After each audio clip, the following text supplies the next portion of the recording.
ರಾಮಕೃಷ್ಣ ಅವರು ನನಗೆ ನನ್ನ ಮುಖಕ್ಕೆ ಅಂದವಾಗಿ ಬಣ್ಣ ಹಚ್ಚಿ ನಿಜವಾಗ್ಲೂ ನಮ್ಮ ಕುಟುಂಬದ ಒಬ್ಬ ಸದಸ್ಯರಾಗಿದ್ದಂಥವ್ರು. ಕುಮಾರ್ ಅವರು ಕೂಡ ಹಾಗೇನೆ ಅತ್ಯಂತ ಸರಳ ಸಜ್ಜನ ವ್ಯಕ್ತಿತ್ವ ಕುಮಾರ್ ಅವ್ರದ್ದು. ಈವನ್ ಅವರ ಪತ್ನಿ ಕೂಡ ನಾನ್ ಯಾರು ಗೊತ್ತಾ ಅಂತ ಕೇಳಿ ನಾನ್ ಕುಮಾರ್ ಅವ್ರ ಹೆಂಡತಿ ಇದ್ದಾಗ ನಮ್ಗೆ ಇನ್ನೊಂದಷ್ಟು ಪ್ರೀತಿಯಾಗಿ ಕಣ್ಣು ಅರಳುತ್ತೆ. ಆ ತರದ ಒಂದು ಸರಳ ಸಜ್ಜನಿಕೆಗೆ ಹೆಸರಾಗಿದ್ದು ಕುಮಾರ್ ಅವರು. ಇವತ್ತು ಅವ್ರ 3ನೇ ಸಿನಿಮಾ ನನ್ನ ಮಗಳು ಸೂಪರ್ ಸ್ಟಾರ್. ಪ್ರತಿ ತಾಯಿ ಪ್ರತಿ ತಂದೆ ತನ್ನ ಮನೆಯಲ್ಲಿ ನನ್ನ ಮಗಳು ಸೂಪರ್ ಸ್ಟಾರ್ ಅಂತಾನೆ ಹೇಳೋದು. ಅವಳನ್ನ ಮನೆಗೆ ಇನ್ನೊಂದು ಮನೆಗೆ ಅವಳನ್ನು ಕಳಿಸಿದ್ರು ಕೂಡ ನೀನ್ ಆ ಮನೆಯಲ್ಲಿ ಸೂಪರ್ ಸ್ಟಾರ್ ಆಗಿನೇ ಇರಮ್ಮ, ಒಳ್ಳೇದಾಗಿ ಬಾಳು ಅಂತೀವಿ. ಹಾಗೆ ರಿಯಾಲಿಟಿ ಶೋನಲ್ಲಿ ಬರುವಂತ ಕಥೆಯನ್ನ ಹೆಣ್ದಿದ್ದಾರೆ. ದೇವ್ರವ್ರಿಗೆ ಒಳ್ಳೇದ್ ಮಾಡ್ಲಿ ಅಂತ ನಾನು ಹಾರೈಸ್ತೇನೆ. ಅವ್ರು ತುಂಬಾ ಒಳ್ಳೇದಾಗ್ಬೇಕು. ಹಾಗೂ ಈ ಚಿತ್ರದ ನಿರ್ದೇಶಕರಿಗೆ, ಕಲಾವಿದರಿಗೆ, ತಂತ್ರಜ್ಞರಿಗೆ, ಪ್ರತಿಯೊಬ್ಬರಿಗೂ ಕೂಡ ಈ ಸಿನಿಮಾಗಾಗಿ ದುಡಿದಂತ ಪ್ರತಿಯೊಬ್ಬರಿಗೂ ಶುಭವಾಗ್ಲಿ. ಈ ಸಿನಿಮಾ ದೊಡ್ಡ ಮಟ್ಟಕ್ಕೆ ಎತ್ತರಕ್ಕೆ ಇವ್ರನ್ನ ಕರ್ಕೊಂಡು ಹೋಗ್ಲಿ. ಇವ್ರ ಆಸೆ ಆಕಾಂಕ್ಷೆಗಳೆಲ್ಲ ಕೂಡ ಈಡೇರ್ಲಿ ಅಂತ ನಾನು ಹೃದಯದಿಂದ ನಾನು ನಿಜವಾಗ್ಲೂ ಕೇಳ್ಕೊಳ್ತೀನಿ. ಕಾರಣ ಸಿನಿಮಾ ಚೆನ್ನಾಗಿದ್ರೆ 10 ಸಿನಿಮಾಗಳು ಹುಟ್ಟುತ್ತೆ. ಸಿನಿಮಾಗೆ ಏನಾದ್ರೂ ಹೆಚ್ಚು ಕಮ್ಮಿ ಆದಾಗ ಪ್ರತಿಯೊಬ್ಬರಿಗೂ ನಿರಾಶೆ ಅನ್ನೋದು ಕಾಡುತ್ತೆ. ಅದರಿಂದಾಗಿ ಈ ಸಿನಿಮಾ ಸೂಪರ್ ಸಕ್ಸಸ್ ಆಗ್ಲಿ ಅಂತ ದೇವರಲ್ಲಿ ಕೇಳ್ಕೊಳ್ತೀನಿ. ಹಾಗೆ ನನ್ನ ಆತ್ಮೀಯ ಗೆಳತಿಯನ್ನ ನಾನು ಕರ್ಕೊಂಡ್ ಬಂದಿದ್ದೀನಿ, ಪ್ರಮೀಳಾ ಜೋಶಿ ಅವ್ರನ್ನ. ಅಲ್ಲಿ ಬಂದಾಗ ಬಾ ಅಂತ ಹೇಳ್ಬಿಟ್ಟು ಹೇಳ್ಕೊಂಡ್ ಬಂದಿದ್ದೀನಿ. ಸೊ ತುಂಬಾ ಥ್ಯಾಂಕ್ಸ್. ಈ ಟೀಸರ್ ನೋಡಿದ್ಮೇಲೆ ಒಂದು ಮಾತಾಡದೇ ಇದ್ರೆ ತಪ್ಪಾಗ್ಬಿಡುತ್ತೆ. ಯಾಕೆಂದ್ರೆ ನನ್ನ ಮಗಳೇ ಸೂಪರ್ ಸ್ಟಾರ್ ಅಂತ ಹೇಳಿದಾಗ ಆ ತೆರೆ ಮೇಲೆ ನೋಡುವಂಥ ಮಗು ಬಹುಶಃ ಆಕೆ ಅಭಿನಯ ನೋಡಿದ ಮೇಲೆ ನಂಗೆ ಅನ್ನಿಸ್ತು ನಿಜವಾಗ್ಲೂ ಅವಳು ಸೂಪರ್ ಸ್ಟಾರ್. ತುಂಬ ಚೆನ್ನಾಗಿದೆ. ಇಲ್ಲಿ ಎಡಕ್ಕೂ ಬಲಕ್ಕೂ ನಿರ್ಮಾಪಕರ ಸಂಘದ ಅಧ್ಯಕ್ಷರು ಹಾಗೂ ಎಡಕ್ಕೆ ನನ್ನ ಆತ್ಮೀಯ ಗೆಳೆಯ ಲಕ್ಷ್ಮಣ. ಯಾಕೆಂದರೆ ನಾವಿಬ್ಬರು ಸುಮಾರು 50 ವರ್ಷಗಳ ಸುದೀರ್ಘವಾದ ನಾಟಕ ರಂಗದಲ್ಲಿ ಸೇವೆ ಮಾಡ್ಕೊಂಡ್ಬಂದಿದ್ದೀವಿ. ಹಾಗಾಗಿ ಈ ಚಿತ್ರದಲ್ಲಿ ನನ್ನ ಮಗಳೇ ಸೂಪರ್ ಸ್ಟಾರ್ದಲ್ಲಿ BR ಲಕ್ಷ್ಮಣರಾವ್ ಅವರ ಅದ್ಭುತವಾದ ಹಾಡುಗಳನ್ನ ಬರೆದಿದ್ದಾರೆ.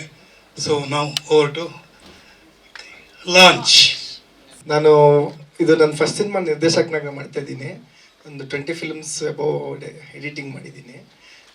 ಈ ಸಿನಿಮಾ ನನಗೆ ಇದು ಚಿಲ್ಡ್ರನ್ ಮೂವಿ ಅಂತ ನಾನು ಮಾಡಿಲ್ಲ. ಆ್ಯಕ್ಚುಲಾಗಿ ನಾನು ಇನ್ ಜನರಲ್ ಒಂದು ಒಳ್ಳೆ ಥಾಟ್ಸ್ ಹೇಳ್ಬೇಕಂತ ಒಂದು ಚಿಕ್ಕ ಪ್ರಯತ್ನ ಮಾಡಿದ್ದೀನಿ. ನಮ್ಮ ಪ್ರೊಡ್ಯೂಸರ್ಗೆ ಥ್ಯಾಂಕ್ಸ್ ಹೇಳ್ಬೇಕು ನಾನು. ಯಾಕಂದರೆ ಈ ಸ್ಟೋರಿನ ತುಂಬ ಜನ ಮುಂಚೆ ಬೇರೆ ಬೇರೆ ಪ್ರೊಡ್ಯೂಸರ್ಸ್ಗೂ ಹೇಳಿದ್ದೆ. ಎಲ್ಲರೂ ಚಿಲ್ಡ್ರನ್ ಮೂವಿ ಅಂದರೆ ಅವಾರ್ಡ್ ಪರ್ಪಸ್ ಮಾಡಿ ಪೇನ್ ಇರಬೇಕು, ಅದಿರಬೇಕು, ಇದಿರಬೇಕು ಅಂತ ಅವರೇ ಕತೆ ಮಾಡ್ಕೊ ಬಂದ್ಬಿಟ್ಟು ನಮ್ಮ ಮೇಲೆ ಏರಕ್ಕೆ ಬರ್ತಾಯಿದ್ರು. ಬಟ್ ನಮ್ಮ ಪ್ರೊಡ್ಯೂಸರ್ ಹೇಳಿದ ತಕ್ಷಣ ಇಲ್ಲ ಇದು ಚೆನ್ನಾಗಿದೆ, ಇದು ಮಾಡೋಣ ಅಂತ ಪ್ರೋತ್ಸಾಹ ಕೊಟ್ಟರು. ಮತ್ತು ನನಗಿಂತ ಹೆಚ್ಚಾಗಿ ಅವರೇ ಇನ್ವಾಲ್ವ್ ಆಗ್ಬಿಟ್ರು. ಟೈಟ್ಲ್ ಎಲ್ಲ ಅವರೇ ಮಾಡಿರೋದು, ಆರ್ಟಿಸ್ಟ್ ಈಚ್ ಆ್ಯಂಡ್ ಎವ್ರಿಥಿಂಗ್ ಇವರೇ ಬೇಕು, ಹಿಂಗೇ ಬೇಕು, ಈ ಕ್ಯಾರೆಕ್ಟರ್ ಇವರೇ ಮಾಡಬೇಕು ಅಂತ ಭಾಳ ಪ್ರೋತ್ಸಾಹ ಕೊಟ್ಟರು. ಆಮೇಲೆ ಆರ್ಟಿಸ್ಟು ಅಷ್ಟೇ ಎಲ್ಲರೂ ನಂಗೆ ಭಾಳ ಸಹಕರಿಸಿದ್ರು. ಬೇಸಿಕಲಿ ನಮ್ಮ ರಿತು ನನಗೆ ಡೈರೆಕ್ಷನ್ ಮಾಡಬೇಕಾದ್ರೆ ಪ್ರತಿಯೊಂದೂ ಇಲ್ಲ ಹಂಗೆ ಮಾಡೋಣ ಸರ್, ಹಿಂಗೆ ಮಾಡೋಣ ಸರ್, ಹಿಂಗೆ ಮಾಡೋಣ ಸರ್, ಹಂಗೆ ಮಾಡೋಣ ಸರ್ ಅಂತ. ಆ 2 ಸಾಂಗು ಅವಳೇ ಆ್ಯಕ್ಚುಲಿ ಅದು ಲಿರಿಕಲ್ ಬಂತಲ್ಲ, ಅದು ಅಂದರೆ ಅದು ಮಾಂಟೇಜಸ್ ಇತ್ತು. ಆಲ್ಮೋಸ್ಟ್ ಅವಳೇ ಕೊರಿಯೋಗ್ರಾಫ್ ಮಾಡಿರೋದು ಅದನ್ನು. ಲೈನ್ ಕೇಳ್ಬಿಡೋಳು, ಓಕೆ ಕಲ್ಲು ಮುಳ್ಳುಗಳ ನಿರ್ದಯಿದ್ದಾರೆ ಅಂತ ಶೂಟಿಂಗ್ ಮಾಡಿ ಸರ್ ಕಲ್ಲಿದೆ ಬನ್ನಿ ಸರ್, ಕಲ್ಲಲ್ಲಿ ಮಾಡ್ಬೇಕಲ್ವ ಸರ್, ಅಲ್ಲಿ ಮಾಡೋಣ. ಮತ್ತು ಜರಿ ಹಂಚು ಕಾರ್ ಮುಗಿಲಿ ಏನು ಸರ್ ಅಂತ, ಅಮ್ಮ ಇಲ್ಲಿ ಇದು ಬರುತ್ತೆ ಅಂತ ನೋಡ್ತಾ ಇರೋಳಿಗೆ ಸರ್ ಬಂತು ಸರ್, ಬಂತು ಬನ್ನಿ ಸರ್, ಶಾರ್ಟ್ ತೆಗೋಣ ಬನ್ನಿ ಸರ್ ಅಂತ. ಈಚೆ ಹೇಳ್ತೀನಿ ನನಗೆ ತುಂಬ ಕಲ್ತಿದ್ದೀನಿ ಅವಳಿಂದ ಅಂತ ಹೇಳಕ್ಕೆ ನಾನು ಖುಷಿ ಪಡ್ತೀನಿ. ಆಮೇಲೆ ನಮ್ಮ ಮೇಡಮ್ ಸಂಭ್ರಮಶ್ರೀ ಅವರು ಈ ಕ್ಯಾರೆಕ್ಟರ್ ಮದರ್ ಕ್ಯಾರೆಕ್ಟರ್ ಬರೀಬೇಕಾದ್ರೆ ನನಗೂ ಸ್ವಲ್ಪ ಓವರ್ ಆ್ಯಕ್ಟಿಂಗ್ ಆಗ್ತಾ ಇದೆಯೋ, ಓವರಾಗಿ ಬರೀತಾ ಇದೀನೋ ಅಂತ ಇದಾಗ್ತಾ ಇತ್ತು. ಬಟ್ ಅವ್ರು ಮಾಡಬೇಕಾದ್ರೆ ನನಗೆ ಎಷ್ಟು ನ್ಯಾಚುರಲ್ ಆಗಿದೆ ಅಂದರೆ ಇಲ್ಲ ಕರೆಕ್ಟ್ ಇದೆ ಅಂತ ಅನಿಸ್ತಾ ಇತ್ತು. ಇಲ್ಲ ಮೇಡಮ್ ಓವರ್ ಆ್ಯಕ್ಟಿಂಗ್ ನ್ಯಾಚುರಲ್ ಆಗಿ ಮಾಡಿದ್ದೀರ ಅಂದೆ. ಒಂದು ಸ್ವಲ್ಪ ಜಾಸ್ತಿ ಆದರೂ ಓವರ್ ಆ್ಯಕ್ಟಿಂಗ್ ಅನಿಸ್ಬಿಡ್ತಾ ಇತ್ತು ಅಂತ ನನಗೆ ಭಯ ಇತ್ತು. ಬಟ್ ಅವರೆಷ್ಟು ಅದನ್ನು ಚೆನ್ನಾಗಿ ಕ್ಯಾರಿ ಮಾಡಿದ್ದಾರೆ ಅಂದರೆ ತುಂಬ ಚೆನ್ನಾಗಿ ನಮ್ಮ ಫಿಲ್ಮ್ಗೆ ಒಂದು ಒಳ್ಳೆಯ ಅರ್ಥ ಕೊಟ್ಟರು ಅಂತ ಅಂತೀನಿ. ಮತ್ತು ಚೆಲುರಾಜ್ ಸರ್ ಅವರು ಒಂದು ರೆಸ್ಪಾನ್ಸಿಬಲ್ ಫಾದರ್ ಕ್ಯಾರೆಕ್ಟರ್ ಮಾಡಿ ಅವರು ಅಷ್ಟೇ ಕ್ಯಾರೆಕ್ಟರ್ಗೆ ಸೂಟಬಲ್ ಆಗಿದ್ದಾರೆ. ಆಮೇಲೆ ವಿಕ್ರಮ್ ಸರ್ ಒಂದು ಸ್ಪೆಷಲ್ ಅಪೇರೆನ್ಸ್ ಥರ ಅದು ಒಂದು ಚೆನ್ನಾಗಿ ಮಾಡಿದ್ದಾರೆ. ಆಮೇಲೆ ನಮ್ಮ ಪುಣ್ಯಕ್ಕೆ ನಾನು Revathi madam first picture direction Revathi madam ಅವ್ರು ಫಸ್ಟ್ ಟೈಮ್ ಆ್ಯಕ್ಟ್ ಮಾಡ್ತವ್ರೆ ಅಂತ ಅದು ನನಗೆ ಬಹಳ ಖುಷಿಯಾದ ವಿಚಾರ. ಆಮೇಲೆ ನಮ್ಮ ಫ್ರೆಂಡು ಅರ್ಜುನ್ ಡೋಣಿ ಅಂತ ಇವರು ಎಡಿಟ್ ಮಾಡಿದ್ದಾರೆ. ಇನ್ ಜನರಲ್ ನನ್ನ ಸಿನಿಮಾ ನಾನೇ ಮಾಡೋಕ್ಕೆ ನನಗೆ ಕತೆ ಬರೆದ್ಬಿಟ್ಟಿರ್ತೀನಿ, ಹಂಗೆ ಮೇಕಿಂಗು ಮಾಡಿರ್ತೀನಿ, ಮತ್ತು ಎಡಿಟಿಂಗು ಹಂಗೆ ಮಾಡಿಬಿಡ್ತೀನಿ. ಒಂದು ಸ್ವಲ್ಪ ಏನಾದರೂ ಎಕ್ಸ್ಟ್ರಾ ಕೊಡೋಕ್ಕಾಗುತ್ತಾ ಅಂತ ನಾನು ನಮ್ಮ ಫ್ರೆಂಡ್ ಇದು ಮಾಡಿದೆ. ಆಮೇಲೆ ಲಕ್ಷ್ಮಣ್ ರಾವ್ ಸರ್ ಬಗ್ಗೆ ಹೇಳ್ಬೇಕು. ನಾನು ಮುಂಚೆ 2 ಸಾಂಗ್ ಬರೆದಿದ್ದೆ. ಈ ಫಿಲ್ಮ್ದು ಮಾಡ್ಬೇಕಾದ್ರೆ ನಾನೇ ಬರೀತೀನಿ ಸರ್ ಅಂತ ಇದ್ದೆ. ಆಮೇಲೆ ಕುಮಾರ್ ಸರ್ ಇಲ್ಲ ಅವ್ರು ದೊಡ್ಡ ಸೀರಿಯಸ್ ಅವ್ರು ಬರೀಲಿ ಅಂತಂದರು.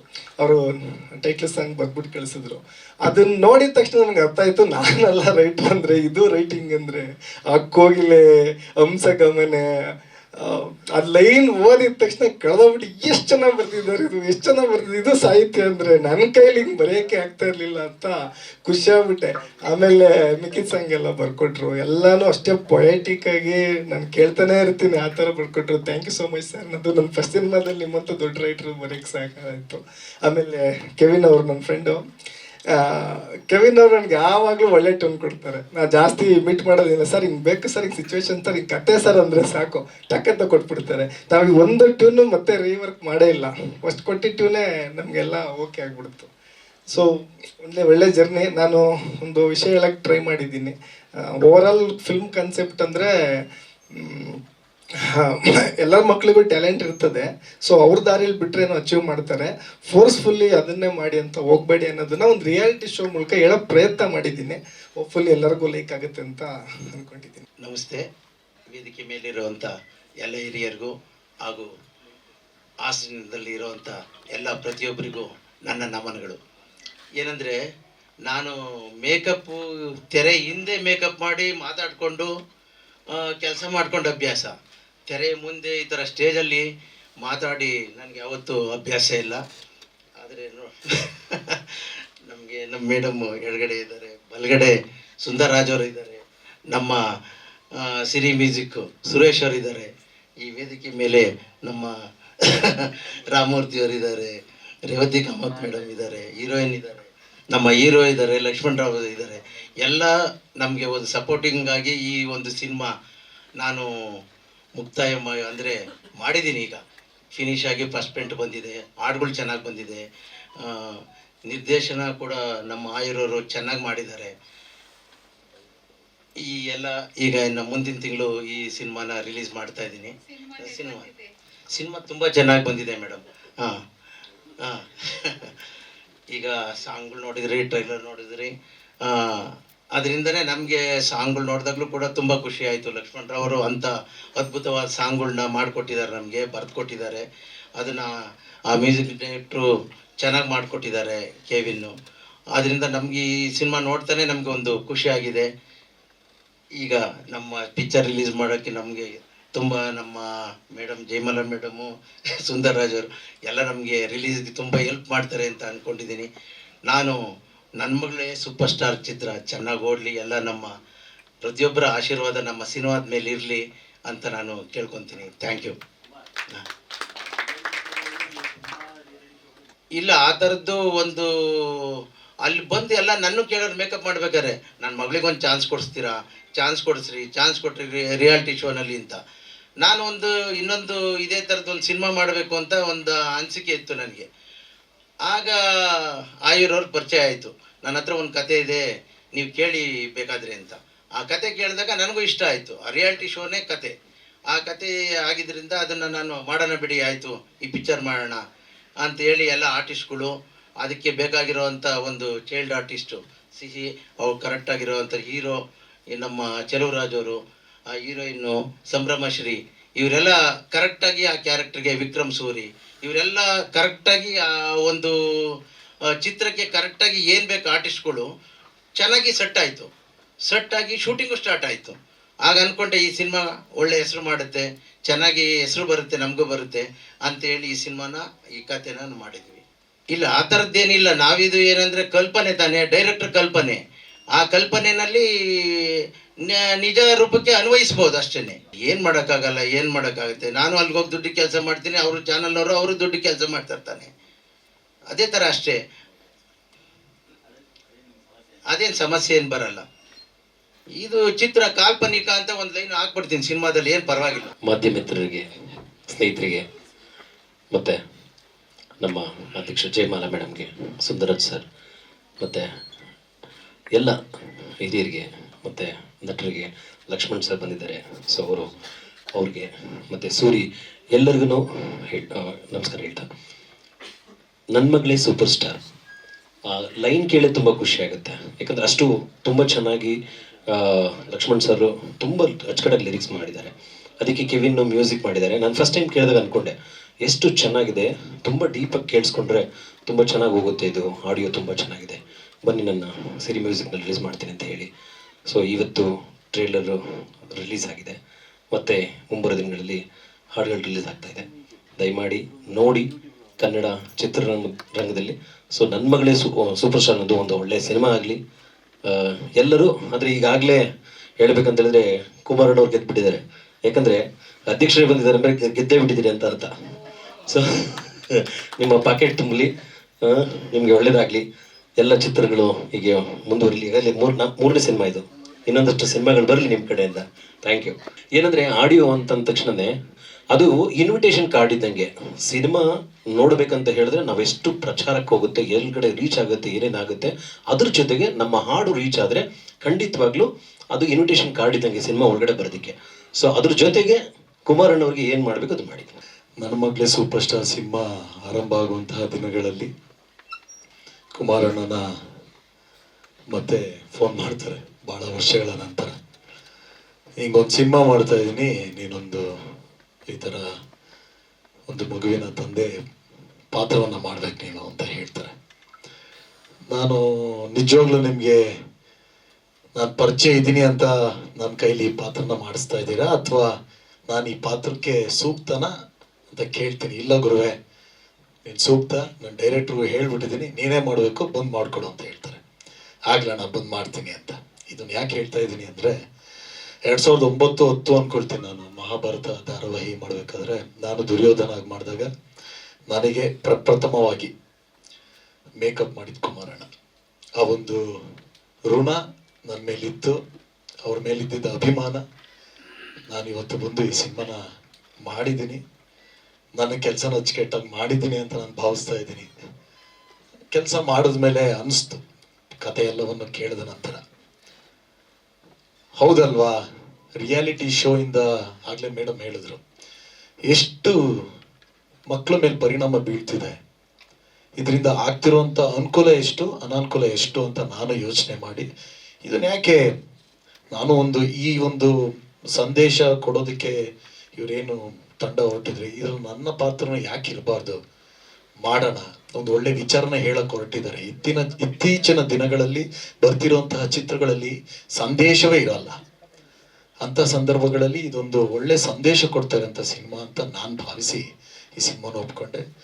ಇದಕ್ಕೆ ಅವಕಾಶ ಮಾಡಿಕೊಟ್ಟಿದ್ದು ಕುಮಾರಣ್ಣ, ನಮ್ಮ ಡೈರೆಕ್ಟ್ರ್, ಎಲ್ರಿಗೂ ಥ್ಯಾಂಕ್ಸ್ ಹೇಳ್ತೀನಿ. Thank you so much. ಸಾಮಾನ್ಯವಾಗಿ ಈಗ ಚಲನಚಿತ್ರಗಳಿಗೆ ಗೀತರಚನೆಕಾರರೇ ಇರ್ತಾರೆ, ಮತ್ತಂತೂ ಭಾಳ ಜನ ಈಗಾಗಲೇ ಸಂಗೀತ ನಿರ್ದೇಶನ ಮಾಡೋರೇ ಗೀತರಚನೆಯನ್ನು ಮಾಡ್ತಾರೆ. ಆ ಟ್ರೆಂಡ್ ಇರುವಂಥ ಕಾಲ ಇದು. ನನಗೆ ಆ ಥರ ಚಿತ್ರರಂಗದ ಜೊತೆ ಅಂತ ನಂಟೇನು ಇರಲಿಲ್ಲ. ತುಂಬ ನನಗೆ ಬೇಕಾದಂಥ ನಮ್ಮ ನಾಗಾಭರಣ ಅವರು ಇರ್ಬೋದು, ಶ್ರೀನಾಥ್ ಅಂತವರು, ಸೊ ಇಂಥವರು ನಮ್ಮ ಕೈಲೇ ಹಾಡು ಬರೆಸ್ತಾಯಿದ್ರು. ಆಮೇಲೆ ನಮ್ಮ ವಿಕ್ರಮ್ ಸೂರಿ ಅವ್ರ ಸಿನಿಮಾ ಚೌಕಾಬಾರಕ್ಕೆ ನನ್ನ ಕೈಲಿ ಹಾಡು ಬರೆಸ್ತಾ, ಅದಕ್ಕೆ ಫಿಲ್ಮ್ಫೇರ್ ಅವಾರ್ಡ್ ಕೂಡ ಬಂತು ನನಗೆ. ಲಾಸ್ಟ್ ಇಯರ್ ಫಿಲ್ಮ್ಫೇರ್ ಅವಾರ್ಡ್ ಕೂಡ ಬಂತು. ಅಂದರೆ ನನಗೆ ಯಾಕೆ ಹೇಳಕ್ಕೆ ಬಂದೆ ಅಂದರೆ, ನನ್ನ ಹತ್ರ ಬಂದು ಈ ಥರ ಹಾಡು ಬರ್ಕೊಡಿ ಅಂತ ಕೇಳೋರು ಇರ್ತಾರಲ್ಲ, ಅವ್ರಿಗೆ ತುಂಬ ಅಗತ್ಯ ಇದ್ದರೆ ಮಾತ್ರ ಸಾಹಿತಿಗಳ ಹತ್ರಕ್ಕೆ, ಕವಿಗಳ ಹತ್ರ ಬರ್ತಾರೆ. ಇದ್ರೆ ಬೇಕಾದಷ್ಟೇ ಅವ್ರಿಗೆ ಬರೆಯೋರು ಇರ್ತಾರೆ. ಈ ಚಿತ್ರಕ್ಕೆ ನಮ್ಮ ಕುಮಾರ್ ಅವರು ಬಂದು ನೀವು ನಮ್ಮ ಚಿತ್ರಕ್ಕೆ ಹಾಡು ಬರ್ಕೊಡ್ಬೇಕು ಅಂತ ಕೇಳಿದ್ರು. ನಾನು ಹೇಳಿದೆ, ನೋಡಿ, ನಾನು ಸಾಮಾನ್ಯವಾಗಿ ಹಾಡು ಬರ್ಕೊಡ್ತೀನಿ, ಅದಕ್ಕೆ ಟ್ಯೂನ್ ಮಾಡಬೇಕು, ಟ್ಯೂನಿಗೆ ನಾನು ಹಾಡು ಬರೆಯೋದಿಲ್ಲ ಅಂತ ಹೇಳಿದೆ.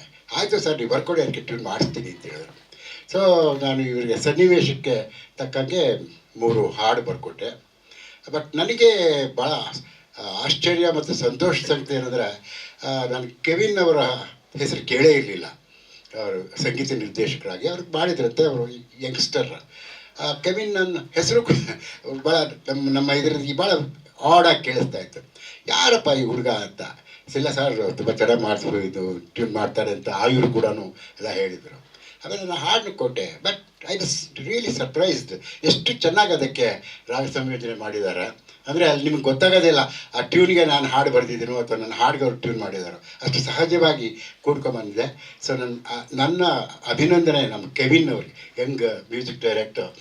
ಈ ಹಾಡಿಗೆ ಭಾಳ ಚೆನ್ನಾಗಿ, ನನಗಂತೂ ಭಾಳ ನನಗೆ ಸಂತೋಷವಾಗಿದೆ ಈ ಮಾತನ್ನು ಹೇಳ್ತಾ ಇದ್ದೀನಿ. ಯಾಕಂದರೆ ಈ ನಮ್ಮ ಈ ವಿಕ್ರಮ್ ಅವ್ರ ಸಿನಿಮಾಕ್ಕೆ ನಾನು ಟ್ಯೂನ್ಗೆ ಹಾಡು ಬರೆಯೋದಿಲ್ಲ ಅಂದರೂ ಕೂಡ ಬಲವಂತ ಮಾಡಿ ನನ್ನ ಕೈಲಿ ಟ್ಯೂನ್ಗೆ ಹಾಡು ಬರ್ತಿದ್ದಾನೆ. ಬಟ್ ಅಲ್ಲಿ ನಿಮ್ಗೆ ಗೊತ್ತಾಗೋದಿಲ್ಲ ಅದು ಕೂಡ ಎಷ್ಟು ಚೆನ್ನಾಗಿ ಬಂದಿದೆ ಅಂದರೆ ಅಲ್ಲಿ ಸಹಜವಾಗಿ ಅದು ಹಾಡು ಮೂಡಿ ಬಂದ ಹಾಗೆ ಇದೆ. ಇಲ್ಲೂ ಕೂಡ ನಿಮ್ಗೆ ಆ 3 ಹಾಡು ಕೇಳಿಸ್ಕೊಂಡ್ರೆ ಇಡೀ ಸಿನಿಮಾ ಕಥೆ ಏನು ಅಂತ ಗೊತ್ತಾಗ್ಬಿಡುತ್ತೆ. ಆಮೇಲೆ ಆ ಹಾಡು ಅದು ಒಟ್ಟು ಆ ಥರದಲ್ಲಿ ಆ ಸನ್ನಿವೇಶಗಳು ಬಂದಿದೆ. ನನಗೆ ಭಾಳ ಸಂತೋಷ ಆಯಿತು. ಕೇವಲ ಏನೋ ಅವರು ಇದರಿಂದ ಏನು ಅಂತ ಹಣಗಳಿಕೆ ದೃಷ್ಟಿ ಅಲ್ವೇ ಇಲ್ಲ. ಅವರು ಕೂಡ ಹೇಳಿದ್ರು ನಾವು ಇದು ಮಾಡ್ತಾ ಇರೋದು ಸರ್ ಒಂದು ಆಫ್ ಬೀಟ್ ಫಿಲ್ಮ್ ಥರ, ಸೊ ನೀವು ನಮ್ಮ ಜೊತೆ ಸಹಕರಿಸಬೇಕು, ಬಂದು ಮಾಡಬೇಕು ಅಂತ. ನನಗೆ ಇದು ಭಾಳ ಅರ್ಥಪೂರ್ಣವಾದಂಥ ಕಥೆ ಅಂತ ಅನ್ನಿಸ್ತು ಕೇಳಿದಾಗಲೇ. ಸೊ ಭಾಳ ಒಳ್ಳೆಯ ಸಂದೇಶ ಇರುವಂಥ, ಭಾಳ ಇವತ್ತಿಗೆ ರೆಲಿವೆಂಟ್ ಆಗಿರುವಂಥ, ಪ್ರಸ್ತುತವಾಗಿರುವಂಥ ಒಂದು ಕಥೆ ಇದು ಅಂತ ಅನ್ನಿಸ್ತು. ಆ್ಯಕ್ಚುಲಾಗಿ ನನಗೆ ಜಯಂತ್ ಕಾಯ್ಕಿಣಿದು ಒಂದು ಕಥೆ ಕೂಡ ಜ್ಞಾಪಕ ಬಂತು. ಅವನು ಕೂಡ ಇದರಲ್ಲಿ ಇದ್ರ ಬಗ್ಗೆ ಒಂದು ಕಥೆ ಬರ್ತಾರೆ. ಭಾಳ ಅದೇ ಸಂದೇಶ ಇರುವಂಥ ಕಥೆ. ಸೊ ಇದು ಸಿನಿಮಾ ಆಗಿ ಬರ್ತಾ ಇರೋದು ನನಗೆ ಭಾಳ ಸಂತೋಷ ಆಯಿತು. ಅದಕ್ಕೆ ನಾನು ಭಾಳ ಸಂತೋಷದಿಂದ ಇದರಲ್ಲಿ 1 ಹಾಡು ಅಂತ ಹೇಳಿದ್ರು, ಆಮೇಲೆ 2 ಹಾಡು, ಆಮೇಲೆ 3 ಹಾಡು ನೀವೇ ಬರೀಬೇಕು ಅಂತೇಳಿ ಬರೆಸಿದ್ರು. ಬಟ್ 3 ಹಾಡು ತುಂಬ ಚೆನ್ನಾಗಿ ಬಂದಿದೆ. ಅದಕ್ಕಿಂತ ಸಂತೋಷ ಅಂದರೆ ಇದನ್ನು ರವೀಂದ್ರ ಸೋರ್ಗಾವಿ ಅವ್ರು ಹಾಡಿದ್ದಾರೆ, ಮತ್ತು ನಮ್ಮ ಮಂಗಳ ರವಿ ಹಾಡಿದ್ದಾರೆ. ಎಲ್ಲ ನಮ್ಗೆ ಭಾಳ ಬೇಕಾದಂಥವರೇ. ಹೀಗಾಗಿ ಈ ಹಾಡುಗಳು ಭಾಳ ಚೆನ್ನಾಗಿದೆ. ಅದು ಇನ್ನು ಜನರಿಗೆ ಮುಡಿಸೋದು ನೀವು. ಸೊ ನಿಮಗೆ, ಯಾಕಂದರೆ ಈ ಹಾಡುಗಳು ನೀವು ಹೇಳಿದಾಗೆ ಸಿನಿಮಾಕ್ಕೆ ಒಂದು ರೀತಿ ಇನ್ವಿಟೇಷನ್ ಕಾರ್ಡ್ ಥರ. ಸೊ ನಾವೆಲ್ಲ ಆ ಕಾಲದವರೇ ಹಾಡುಗಳಿಗೆ ಕೇಳಿ ಸಿನಿಮಾಕ್ಕೆ ಹೋಗ್ತಾ ಇದ್ದಂಥವ್ರು. ಸೊ ಅದು ಮತ್ತೊಮ್ಮೆ ಇದಾಗಲಿ. ಎಲ್ಲಕ್ಕಿಂತ ಭಾಳ ಸಂತೋಷ ಅಂತಂದರೆ ಈ ಸೂಪರ್ ಸ್ಟಾರ್ ಹಾಡು ಬಂತಲ್ಲ, ನನ್ನ ಮಗಳೇ ಸೂಪರ್ ಸ್ಟಾರ್ ಹಾಡುತ್ತೆ. ಈ ನಮ್ಮ ಸೂಪರ್ ಸ್ಟಾರು ಅದನ್ನು ಕೇಳಿ ಅಂಕಲ್ ಭಾಳ ಚೆನ್ನಾಗಿದೆ ನಿಮ್ಮ ಹಾಡು ಅಂತ ಹೇಳಿದ್ರು. ಸೊ ಆ ಸರ್ಟಿಫಿಕೇಟ್ ಅವಳೇ ಕೊಟ್ಬಿಟ್ಟಿದ್ದಾಳೆ. ಸೊ ಭಾಳ ಖುಷಿ ಆಯಿತು. ಇದರಲ್ಲಿ ಈ ಪ್ರಾಜೆಕ್ಟಲ್ಲಿ ನಾವು ಭಾಗವಹಿಸಿದ್ದಕ್ಕೆ ನಮ್ಮ ಆಯುರ್ರವರು ಹೊಸ ನಿರ್ದೇಶಕರು, ಹೊಸ ಸಂಗೀತ ಕೆವಿನ್, ಇವರಿಗೆಲ್ಲ ಶುಭ ಆಗಲಿ. ಮತ್ತು ಎಲ್ಲ ಆರೈಸ್ತಾ ಇರೋ ಹಾಗೆ ಈ ಸಿನಿಮಾ ಎಲ್ಲ ರೀತಿಯಲ್ಲೂ ಭಾಳ ಚೆನ್ನಾಗಿ, ಮುಖ್ಯವಾಗಿ ಪೋಷಕರಿಗೆ, ತಾಯಿಗೆ ಈ ಚಿತ್ರ ಮುಟ್ಲಿ, ಮಕ್ಕಳ ಒಂದು ಸ್ವಾತಂತ್ರ್ಯವನ್ನು ಬಾಲ್ಯದಲ್ಲಿ ಅವರಿಗೆ ಇರಬೇಕಾದ ಸ್ವಾತಂತ್ರ್ಯನ ಕೊಡಲಿ ಅಂತ ಹಾರೈಸ್ತಾ ಇದ್ದೀನಿ. ಸಿನಿಮಾಕ್ಕೆ ಎಲ್ಲ ರೀತಿಯ ಯಶಸ್ಸು, ಶ್ರೇಯಸ್ಸನ್ನು ಹಾರೈಸ್ತಾ ಇದ್ದೀನಿ. ನಮಸ್ಕಾರ. ಕುಮಾರ್ ಅವರು ಆಗ್ಲಿಂದ ಬಹಳ ರಾಜಕಾರಣಿಗಳ ಥರ ಮಾತಾಡ್ತಿದ್ದಾರೆ. ನಾನು ಲೆಫ್ಟು ರೈಟು ಅಂತಿದ್ದಾರೆ. ನಾನು ಏನು ಹಿಂಗೆ ಚೇಂಜ್ ಆಗೋಗಿದ್ದಾರೆ ಅಂದ್ಕೊಂಡೆ. ಆಮೇಲೆ ಗೊತ್ತಾಯಿತು ಈಗ ಅವ್ರ ಕುಲಬಾಂಧವರೇ CM ಆಗ್ತಾ ಇದ್ದಾರೆ, DK ಶಿವಕುಮಾರ್ ಅವರು. ಹಾಗಾಗಿ ಅವ್ರಿಗೆ ಬಲ ಬಂದಿದೆ, ಅವ್ರನ್ನ ಯಾರು ಕೂಡ ಪ್ರಶ್ನೆ ಮಾಡೋದಕ್ಕಾಗಲ್ಲ ಅಂತ. ಈ ಸಿನಿಮಾ ಬಗ್ಗೆ ಮಾತಾಡಬೇಕು ಅನ್ನೋದಾದರೆ, ಹೆಚ್ಚು ನಾನು ಮಕ್ಕಳ ಚಿತ್ರಗಳಲ್ಲಿ ಅಭಿನಯಿಸ್ತಾ ಬಂದೆ. ಇವರ 2ನೇ ಚಿತ್ರ ಮಂಕುತಿಮ್ಮನ ಕಗ್ಗ ಮಾಡಬೇಕಾದ್ರೆ ಆ ಸಿನಿಮಾ ರಿಲೀಸ್ ಟೈಮಲ್ಲಿ ಬಂದು ಇನ್ವಿಟೇಷನ್ ಕೊಟ್ಟು ಹೋದರು. ಆವಾಗ ನನಗೆಲ್ಲೋ ಒಂದು ಕಡೆ ಅನ್ನಿಸ್ತಾ ಇತ್ತು, ಈ ಥರದ ಸಿನಿಮಾಗಳೆಲ್ಲ ನಾನು ಆ್ಯಕ್ಟ್ ಮಾಡಬೇಕು, ಮುಂದಿನ ಸಿನಿಮಾಗಳಲ್ಲಿ ಅವಕಾಶ ಮಾಡಿಕೊಡಿ ಅಂತ ಅಂದೆ. ಅದಾಗಿದ್ದ ನೆಕ್ಸ್ಟ್ ಪ್ರಾಜೆಕ್ಟಲ್ಲೇ ನನಗೆ ಒಂದು ಅವಕಾಶ ಮಾಡಿಕೊಟ್ರು. ಹಾಗಾಗಿ ಅದಕ್ಕೆ ಧನ್ಯವಾದ. ಅದಕ್ಕೆ ಸೂತ್ರಧಾರಿ ಮಾಧವಾನಂದ ಅಂಥೇಳಿ ಅಲ್ಲಮ್ಮ ಪ್ರಭು ಬಗ್ಗೆ ಸಿನಿಮಾ ಮಾಡಿದರು. ಸೊ ಹಾಗಾಗಿ ನಮಗೆ ಕುಮಾರ್ ಅವರು ಬೆನಕಾಯಿಂದ ಪರಿಚಯ. ಹಾಗೆ ನೋಡಕ್ಕೆ ಹೋದರೆ ಈ ಸ್ಟೇಜಲ್ಲಿ ಸುಂದರರಾಜ್ ಅಂಕಲ್ಲು, ನಾನು, ಆಮೇಲೆ ರಾಮಕೃಷ್ಣ ಸರು, ಇವರು ಎಲ್ಲರೂ ಕೂಡ ಬೆನಕ ಪ್ರಾಡಕ್ಟು. ಸೊ ಅದೊಂದು ಖುಷಿ ಆಯಿತು. ಅವ್ರು ಎಷ್ಟೋ ಸಿನಿಮಾಗಳಲ್ಲಿ ನನಗೆ ಮೇಕಪ್ ಮಾಡಿದರು, ಆದರೆ ಒಟ್ಟಿಗೆ ಅವರ ಪ್ರೊಡಕ್ಷನಲ್ಲಿ ಆ್ಯಕ್ಟ್ ಮಾಡುವಂಥ ಅವಕಾಶ ಸಿಕ್ಕಿರಲಿಲ್ಲ. ಹಾಗೆ ಇನ್ನೊಂದು ಖುಷಿ ಏನು ಅಂತಂದರೆ, ಇದೊಂದು ಹೊಸ ತಂಡ. ಹೆಚ್ಚಾಗಿ ಕೆಲವು ಸಲ ನಾವೇನಾಗುತ್ತೆ, ದೊಡ್ಡ ನಿರ್ದೇಶಕರ ಜೊತೆ ಮಾಡಬೇಕಾದ್ರೆ ಅವ್ರು ಕೊಟ್ಟಿದ್ದ ಡೈಲಾಗು, ಅವ್ರು ಹೇಳಿದ ಶಾರ್ಟು, ಇದೆಲ್ಲ ಮಾಡ್ತಾ ಇರ್ತೀವಿ. ಆದರೆ ನಮಗೆಲ್ಲ ಒಂದು ಕಡೆ ನಮ್ಮದು ಏನಾದರೂ ಇರಲಿ ಅಂತ ಹೇಳೋದಕ್ಕೆ ಇಲ್ಲಿ ಅವಕಾಶ ಸಿಕ್ತು. ಹಾಗಾಗಿ ಅದೊಂದು ಖುಷಿ ಆಯಿತು. ಬಟ್ ಹೊಸ ನಿರ್ದೇಶಕರು, ಹೊಸ ತಂಡ ಭಾಳ ಚೆನ್ನಾಗಿ ಮಾಡಿದ್ರು. ಆಮೇಲೆ ನನಗೆ ಮಾಧ್ಯಮ ಮಿತ್ರರು ಆಗಲೇ ಕೇಳ್ತಾ ಇದ್ರು, ಕುಮಾರ್ ಅವ್ರಿಗೆ ನಿಮ್ಗೇನು ತೊಂದರೆ ಆಗಲ್ವಾ ಅಂತ. ಬಟ್ ನನಗೆ ಡ್ರಾಮಾ ಜೂನಿಯರ್ಸ್ ಅನ್ನೋ ಒಂದು ರಿಯಾಲಿಟಿ ಶೋ ಝೀನಲ್ಲಿ ಮಾಡಬೇಕಾದ್ರೆ ಇಲ್ಲಿ ನಾನು ಏನು ಪಾತ್ರ ಮಾಡಿದ್ನೋ ಅದೇ ಪಾತ್ರ ಅಲ್ಲಿ ಮಾಡ್ತಿದ್ದೆ, ಮೆಂಟರ್ ಆಗಿ. ಅಂದರೆ ನಾವು ಮಾಡಿದಂಥ ಆಗ ಅಂದರೆ ಮಕ್ಕಳ ಚಿತ್ರಗಳಿಗೂ ಈಗ ಸೋಷಿಯಲ್ ಮೀಡಿಯಾ ಅಥವಾ ಈ ರಿಯಾಲಿಟಿ ಶೋಸ್ ಇವೆಲ್ಲ ಬಂದ ಮೇಲೆ ಪ್ರತಿಯೊಂದು ಮನೆಯಲ್ಲೂ ಮಕ್ಕಳನ್ನ ಒಂದು ಪ್ರಾಡಕ್ಟ್ ಆಗಿ ಬೆಳೆಸ್ತಾ ಇದ್ದಾರೆ. ಅಂದರೆ ಪ್ರಾಮಿಸಿಂಗ್, ಪರ್ಫಾರ್ಮಿಂಗ್, ಈ ಪಿ ಎಲ್ಲ ಬಿಟ್ಬಿಟ್ಟು ಬೇರೆ ಕಡೆ ಹೋಗ್ತಾ ಇದ್ದಾರೆ, ಪ್ರಾಡಕ್ಟ್ ಆಗಿ ಬೆಳೆಸ್ತಾ ಇದ್ದಾರೆ. ನಾ ಅಲ್ಲಿ ಬಂದಾಗ ನೋಡ್ತಿದ್ವಲ್ಲ, ಮಕ್ಳುಗಳು ಎಲ್ಲೆಲ್ಲಿಂದಾನು ಬರ್ತಿದ್ರು. ಅಂದರೆ ಬಡ ಕುಟುಂಬದಿಂದ ಅಥವಾ ಹಣಕಾಸು ಚೆನ್ನಾಗಿರುವಂಥವ್ರು ಎಲ್ಲರೂ ಬರ್ತಿದ್ರು. ಇಲ್ಲಿಗೆ ಬರೋವರೆಗೂ ಒಂಥರ ಇರ್ತಿದ್ರು, ಬಂದ ಮೇಲೆ ಕೆಲವರು ಚೇಂಜ್ ಆಗಿ ಹೋಗ್ತಾ ಇದ್ರು. ಆ ಥರದ ಸಣ್ಣ ಪುಟ್ಟ ಉದಾಹರಣೆ ಅಂದರೆ, ಫಸ್ಟ್ ಅವರೆಲ್ಲ ಕೆಂಪಸ್ಸಲ್ಲಿ ಬರೋರು, ಆಮೇಲೆ ಯಾವುದೋ ಒಂದು ಪ್ರೋಗ್ರಾಮ್ ಇದೆ ಅಂದರೆ ನನ್ನ ಮಗುಗೆ ವಾಂತಿ ಬರುತ್ತೆ, ಒಂದು ಇನೋವಾ ಕಾರ್ ಕಳಿಸಿದ್ರೆ ಮಾತ್ರ ಬರ್ತೀವಿ ಅನ್ನೋರು. ಅಂದರೆ ಇದು ತಪ್ಪು ಸರಿ ಅಂತ ನಾವು ಹೇಳೋದಕ್ಕೂ ಆಗಲ್ಲ. ಅವಕಾಶ ಸಿಕ್ಕಾಗ ಯಾಕೆ ನಾವು ಅದನ್ನು ಬಳಸ್ಕೋಬಾರ್ದು ಅನ್ನೋದಿರುತ್ತೆ. ಆದರೆ ಇದೆಲ್ಲದರ ಜೊತೆಗೆ ಈ ಸಿನಿಮಾದಲ್ಲಿ ಹೇಳಕ್ ಹೊರಟಿದಾರಲ್ಲ, ಆ ಮಗುವಿನಲ್ಲಿ ಏನು ನಿಜವಾದ ಅದೊಂದು ಏನು ಕಲಿಯೋದಕ್ಕೆ ಆಸಕ್ತಿ ಇದೆಯೋ ಅದರಲ್ಲಿ ಆ ಮಗುನ ಬೆಳೆಯೋದಕ್ಕೆ ಬಿಡಿ ಅಂತ ಹೇಳೋಕೆ ಹೊರಟಿರೋದು. ಆ ಕತೆ ಬಹಳ ಚೆನ್ನಾಗಿದೆ, ಬಹಳ ಚೆನ್ನಾಗಿ ಮೂಡ್ ಬಂದಿದೆ. ಇಡೀ ಟೀಮ್ಗೆ ನಾನು ಆಲ್ ದಿ ಬೆಸ್ಟ್ ಹೇಳೋದಕ್ಕೆ ಇಷ್ಟಪಡ್ತೀನಿ. ಈ ಒಂದು ಪಾತ್ರ ಕೊಟ್ಟಿದ್ದಕ್ಕೆ ಮತ್ತೊಮ್ಮೆ ಮಗದೊಮ್ಮೆ ಧನ್ಯವಾದ. ನಮಸ್ಕಾರ. ನನಗೆ ಡೈರೆಕ್ಟರ್ಸ್ ಅವರು ಫಸ್ಟ್ ಹೋದಾಗ ನನಗೆ ನಾರ್ಮಲಿ ಇದೆ. ದೆನ್ ಅದಾದ್ಮೇಲೆ ಡೈರೆಕ್ಟರ್ಸ್ ನನ್ನ ಜೊತೆ ಫ್ರೆಂಡ್ ಆದರು. ಅದಾದ್ಮೇಲೆ ನಾವೆಲ್ಲ ತುಂಬ ಕ್ಲೋಸ್ ಆಗಿದ್ವಿ. ಶೂಟ್ಸ್ ಎಲ್ಲ ಕಟ್ ಆದಮೇಲೆ ಲಂಚ್ ಬ್ರೇಕು ಅಲ್ಲೆಲ್ಲ ಸುತ್ತಾಡ್ಕೊಂಡು ಬರೋರು. ನಾವೆಲ್ಲ ಫುಲ್ ಎಂಜಾಯ್ ಮಾಡ್ತಿದ್ವಿ. It was like not shooting, ಅಂದರೆ ಮನೇಲಿ ಫ್ರೆಂಡ್ಸು, ಹೊರಗಡೆ ಫ್ರೆಂಡ್ಸ್ ಇರ್ತಾರಲ್ಲ, ಹಾಗಿತ್ತು. ಸೊ ಆ್ಯಂಡ್ ಸರ್ ನಂಗೆ ತುಂಬಾ ಇಷ್ಟಪಟ್ಟರು. ಆ್ಯಂಡ್ ಸರಿಗೆ ಒಂದು ಮೂವಿ ನಾನು ಮಾಡ್ತೀನಿ ಅಂತ ಹೇಳಿದ್ದೆ. ಸೊ ಸರ್ ಪ್ಲೀಸ್ ಸಾಂಗ್ ಕೊಡಿ ಅಂತ. ಸೊ ಅದಕ್ಕೆ ಸರ್ ಒಂದು ಸಾಂಗ್ ಕ್ರಿಯೇಟ್ ಮಾಡಿದರು. ಸೊ ಅವಾಗಲೆಲ್ಲ ದೆನ್ ಒನ್ ಡೇ ಏನಾಯ್ತಂದರೆ, ಊಟ ಮುಗಿಸ್ಕೊಂಡು ಸರಿಗೆ ಹೇಳಿದ್ರೆ ಕಾಂಚನ ಗಂಗಾ ಅಂತ ಒಂದು ಶೂಟಿಂಗ್ ಸ್ಪಾಟ್ ಇದೆ ಸರ್, ಅಲ್ಲಿಗೆ ಹೋಗೋಣ ಅಂತ. ಅಂದರೆ ಸುತ್ತಾಡೋ ಟೈಮಲ್ಲಿ ಆವಾಗ ಸರು ಕಾಂಚನ ಗಂಗಾ ನಂಗೆ ಭಯ ಆಗುತ್ತೆ ದೆವ್ವ ಹಾಕೊಂಡ್ರೆ ಅಂತ ಹೇಳಿದ್ರು. ಹಾಗಾದ್ರೆ ದೆವ್ವ ಸಾಂಗ್ಸ್ ಎಲ್ಲ ನೀವು ಮಾಡ್ತೀರಾ ಅಂತ ಹೇಳಿದ್ದೆ. ಸೊ ಮೂವಿಯಲ್ಲಿ ಸರು ಎವ್ರಿ ಒನ್ ನನಗೆ ತುಂಬಾ ಫ್ರೆಂಡ್ಲಿ ಆಗಿದ್ರು. ಆ್ಯಂಡ್ ನಂಗೆ ತುಂಬಾ ಖುಷಿ ಆಯಿತು. Thank you. ಆಬ್ವಿಯಸ್ಲಿ ನಾನು ಮಾಡ್ತೀನಿ. ಆ್ಯಂಡ್ ಚಿಕ್ಕವಳಿದ್ದಾಗಿಂದನೂ ಮಾಡಿದರೆ ದೊಡ್ಡವಳಾದ್ಮೇಲೂ ನಾನು ಬಿಸ್ನೆಸ್ ವುಮೆನೂ ಆಗ್ತೀನಿ, ಆ್ಯಕ್ಟ್ರೆಸ್ಸು ಆಗ್ತೀನಿ. ಹೇಗೆ ಮಗಳೇ ಎರಡೆರಡನ್ನ ಒಟ್ಟೊಟ್ಟಿಗೆ ಸಂಭಾಳಿಸೋದು? ಆಫೀಸ್ ಅಂದರೆ ನಾನು CEO ಆಗ್ತೀನಲ್ಲ, ಕ್ರಿಯೇಟರ್. ಅವಾಗ ನಂಗೆ ರಜಾ ಇದ್ರು, ನಾವು ರಜಾ ತಗೊಂಡ್ರು ಪರವಾಗಿಲ್ಲ, ಶೂಟಿಗೆ ಹೋಗ್ಬೋದು. ಆದರೆ ಶೂಟ್ ರಜಾ ಇದ್ದಾಗೆಲ್ಲ ನಾನು ಆಫೀಸ್ ಮೇಂಟೈನ್ ಮಾಡ್ತೀನಿ. ನನಗೆ ನೋಡಿದ್ರ ಈ ಕಾನ್ಫಿಡೆನ್ಸ್ ನೋಡಿ ಮಕ್ಕಳಲ್ಲಿ. ಅಯ್ಯಪ್ಪ, ನಮಸ್ಕಾರ ಕಣಕ್ಕ. ನಾನು ಇಲ್ಲಿ ಬಂದು ಆ್ಯಕ್ಟ್ ಮಾಡೋವಂಥ ಒಂದು ಅವಕಾಶ ಸಿಗುತ್ತೆ ಅಂತ ನಾನು ಕನಸು ಮನಸ್ಸಲ್ಲೂ ಅಂದ್ಕೊಂಡಿರಲಿಲ್ಲ. ಮಾಡಬೇಕು, ಆ್ಯಕ್ಟ್ ಮಾಡಬೇಕು ಅಂತ ಯಾವತ್ತೂ ಕನಸು ಕಂಡಿರಲಿಲ್ಲ. ಆದರೆ ನನಗೆ ಲಕ್ಷ್ಮಣ್ ರಾವ್ ಅವ್ರನ್ನ ಒಂದು ಯಾವುದೋ ಫಂಕ್ಷನಲ್ಲಿ ಮೀಟ್ ಮಾಡಿದಾಗ ನಾನು ಮರಗಳ ಬಗ್ಗೆ ಅವ್ರಿಗೆ ಎಕ್ಸ್ಪ್ಲೈನ್ ಮಾಡ್ತಾಯಿದ್ದೆ. ಎಂಥ ಈಗ ಪಾಸಿಟಿವ್ ಮರಗಳು, ನೆಗೆಟಿವ್ ಮರಗಳು, ಈಗ ತುಂಬ ನೆಗೆಟಿವ್ ಮರಗಳು ಹಾಕ್ತಾ ಇದ್ದಾರೆ, ಇಲ್ಲಿ ಪರಿಸರ ಎಲ್ಲ ಹಾಳು ಮಾಡ್ತಾ ಇದ್ದಾರೆ. ಕೋನಕರ್ಪಸ್ ಅನ್ನೋದಂತೂ ಒಂದು ತುಂಬ ವಿಷಕಾರಿ ಮರ, ಅದನ್ನು ಎಂಟೈರ್ ಬ್ಯಾಂಗ್ಳೂರಿನಲ್ಲಿ ತಲೆ ಕೆಟ್ಟಿ ಎಲ್ಲ ಹಾಕ್ತಾ ಇದ್ದಾರೆ. ನಾ ಹೇಳಿದು ಜನಗಳಿಗೆ ಅಷ್ಟು ಇಗ್ನೋರೆನ್ಸು ಜನಗಳು, ಅದನ್ನು ಹಾಕಿ ಅದರಿಂದ ಎಷ್ಟು ಹಾನಿ ಆಗುತ್ತೆ ಇದಕ್ಕೆ ಅಂದರೆ ಪರಿಸರಕ್ಕೆ, ಜನಗಳ ಮೇಲೆ ಎಷ್ಟು ಪ್ರಭಾವ ಬೀರುತ್ತೆ, ಅದು ಹಾನಿಕಾರಕ ಪ್ರಭಾವ. ಈಗ ಆಸ್ಮಾ ಇಲ್ದಿದ್ದವ್ರಿಗೆಲ್ಲ ಆಸ್ಮಾ ಬಂದ್ಬಿಡುತ್ತೆ. ನೀವು ನೋಡಿ, ಒಂದು ಲಕ್ಷಾಂತರ ಮರಗಳು ಆಲ್ರೆಡಿ ಹಾಕ್ಬಿಟ್ಟಿದ್ದಾರೆ. ಅದಕ್ಕೆ ನಾನು ಒಂದು 10 ವರ್ಷದಿಂದ ಅದ್ರ ಹಿಂದೆ ಬಿದ್ದು ಫೈಟ್ ಮಾಡ್ತಾ ಇದ್ದೆ. ಕಡೆಗೆ ಸುಪ್ರೀಂ ಕೋರ್ಟ್ ಬ್ರಾಡ್ ಆರ್ಡರ್ ಅದನ್ನ ಚಾಪ್ ಮಾಡಬೇಕು ಅಂತ. ಅದು ಆ್ಯಕ್ಚುಲಿ ಸುಪ್ರೀಂ ಕೋರ್ಟ್ 28,000 ಮರ ಚಾಪ್ ಮಾಡಬೇಕು ಅಂತ ಬಂತು. ಆದರೆ ನನ್ನ ಲೆಕ್ಕದ ಪ್ರಕಾರ ಲಕ್ಷಾಂತರ ಮರ ಆಲ್ರೆಡಿ ಬೆಳ್ಕೊಂಡ್ಬಿಟ್ಟಿದೆ. ನೀವೆಲ್ಲ ಅದ್ರ ಪಕ್ಕನೇ ಓಡಾಡ್ತಿರ್ತೀರ, ಪಾಪ ನಿಮ್ಗಳಿಗೆ ಗೊತ್ತಿರಲ್ಲ ಅದೆಷ್ಟು ದುಷ್ಪರಿಣಾಮ ಬೀರ್ತಿದೆ ಅಂತ. ನಾ ಇದನ್ನು ಆದಮೇಲೆ ಸುಪ್ರೀಂ ಕೋರ್ಟ್ ಆರ್ಡರ್ ಬಂದಮೇಲೆ ಏರ್ಪೋರ್ಟ್ MD ಅವ್ರಿಗೆ ಕಾಲ್ ಮಾಡಿಬಿಟ್ಟು ಹೇಳಿದೆ, ಹರಿಮರಾರ್ ಅವ್ರಿಗೆ ಹೇಳಿಬಿಟ್ಟು ನಾನು ಹೇಳಿದೆ, ನೀವು ಇಲ್ಲ ನಾನು ಪ್ರೆಸ್ ಕಾನ್ಫರೆನ್ಸ್ ಮಾಡ್ತಾಯಿದ್ದೀನಿ, ನೀವು ಇವಾಗ ಇದನ್ನು ನಾಳೆ ನೀವು ದಿನ ಆದಷ್ಟು ಬೇಗ ನಿಮ್ಮ ಏರ್ಪೋರ್ಟ್ ಟರ್ಮಿನಲ್ 1 ಟರ್ಮಿನಲ್ 2ನಲ್ಲಿ ಇರೋದನ್ನು ಚಾಪ್ ಮಾಡಿಸಿ ಅಂತ ನಾ ಹೇಳಿದ ಮಾರನೇ ದಿನನೇ ಅವ್ರು ಅಷ್ಟು ತೆಗೆಸಿದ್ರು ಅಲ್ಲಿಂದ.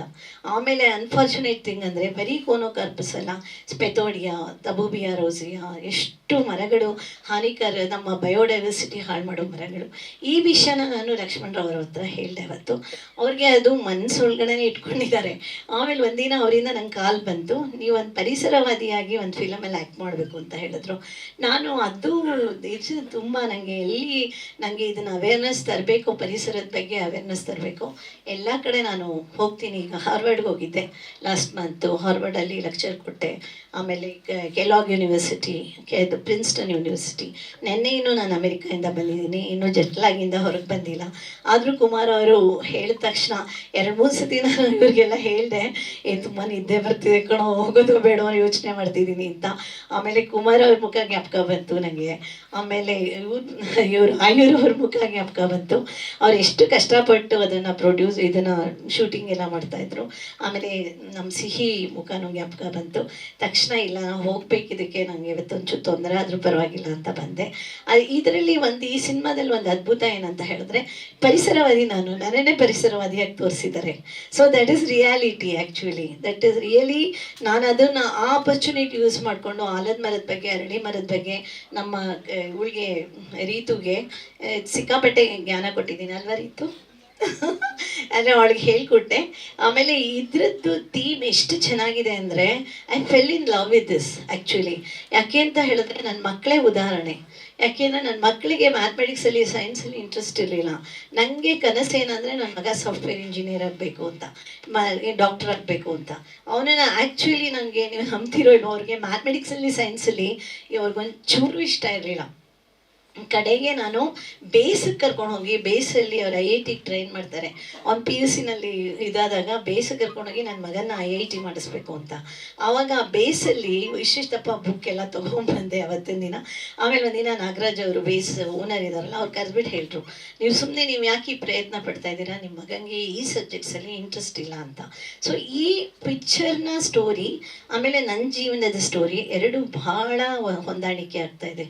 ಇದನ್ನು ನಿಜವಾದ ಸ್ಟೋರಿ ಇದು. ಆ್ಯಕ್ಚುಲಿ ಇವ್ರು ತಂದಿದಾರಲ್ಲ, ಅದು ನನಗೆ ಕಡೆಗಳಿಗೆನಲ್ಲಿ ಅವರು ನನಗೆ ಸಿಕ್ಕರು. ಯಾಕೆಂದರೆ ಕಡೆಗೆ ಒಂದು ಏನೋ ಇದೆ, ಆವಾಗ ನಾನು ಅವ್ರಿಗೆ ಪ್ರೈಸ್ ಕೊಡೋಕೆ ಬರ್ತೀನಿ, ಏನೇನೋ ಆಗುತ್ತೆ. ಅದು ಭಾಳ ಚೆನ್ನಾಗಿದೆ ಸ್ಟೋರಿ. ಓಕೆ, ಈಗ ನಾನು ಹೇಳಲ್ಲ ಕ್ಲೈಮ್ಯಾಕ್ಸ್ನ. ಅದಕ್ಕೆ ನನ್ನ ಕರೆದ್ರು ಆ ಟೈಮಲ್ಲಿ. ಆವಾಗ ನಾನು ಕೇಳಿದಾಗ ಇವರು ಒಂದು ಡೈಲಾಗ್ ಬರ್ಕೊಟ್ರು ಆಯುರವರು. ಇಷ್ಟುದ್ದ ಪೇಜು ನನಗೆ ಸ್ಟೇಜ್ ಮೇಲೆ ಮಾತಾಡೋಕ್ಕೆ. ನಾ ಡೈಲಾಗ್ ಒಂದು ಫಾಲೋ ಮಾಡಲಿಲ್ಲ. ನಾನು ಒಂದೇ ಒಂದು ಅಕ್ಷರ ಡೈಲಾಗಲ್ಲಿ ಫಾಲೋ ಮಾಡಲಿಲ್ಲ. ನಾನು ಅದನ್ನು ಭಾಷಣ ಮಾಡಿದೆ. ಅದು ಇವಾಗ ಹೇಗಾಯ್ತು ಅಂತ ಹೇಳಿದ್ರೆ, ಅದು ನನ್ನ ಜೀವನದ ಒಳಗಡೆ ಇರೋದು ಈ ಪರಿಸರ ಅನ್ನೋದು. ನಾನು ಸ್ವತಃ ಅನುಭವಿಸ್ಕೊಂಡು ಬರ್ತಾ ಇರೋದು. ಈ ಕೆರೆಗಳು, ನಾನು 2.5 ತಿಂಗಳು ಅಮೆರಿಕಾದಲ್ಲಿ ಇದ್ದಾಗ 3 ಕೆರೆ ರಿಜುವಿನೇಟ್ ಮಾಡಿದ್ದೀನಿ. ಇವಾಗ ನೀವು ನಂಬ್ತಿರೋ ಇಲ್ವೋ, ನಾನು ಅದು ರಿಜುವಿನೇಟ್ ಮಾಡಲಿಲ್ಲ ಅಂದಿದ್ರೆ 19.5 ಎಕರೆ ಕೆರೆ,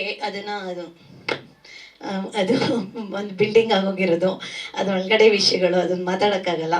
ಸೊ ಅದು ಆಲ್ರೆಡಿ ಅದನ್ನು ಖರಾಬ್ ಅಂತ ಡಿಕ್ಲೇರ್ ಮಾಡಿಬಿಟ್ಟಿದ್ರು. ಸೊ ಅದನ್ನು ನಾನು 1 ಕೆರೆ ಅಂತಲೂ ಪಾರ್ಕಿಂಗ್ ಲಾಟ್ ಮಾಡ್ಕೊಂಡ್ಬಿಟ್ಟಿದ್ರು. ಅದನ್ನು ಬಿಡಿಸಿ ಇವತ್ತು ನೀವು ನಂಬ್ತಿರೋ ಇಲ್ವೋ, 1-2 ತಿಂಗಳಲ್ಲಿ ಇಷ್ಟು ಅದ್ಭುತ ನಡೀತು. ನೆನ್ನೆ ಒಂದು ಕೆರೆ ಸ್ಟಾರ್ಟ್ ಮಾಡಿದ್ದೀನಿ, ಚಿಕ್ಕೆರೆ ಅಂತ.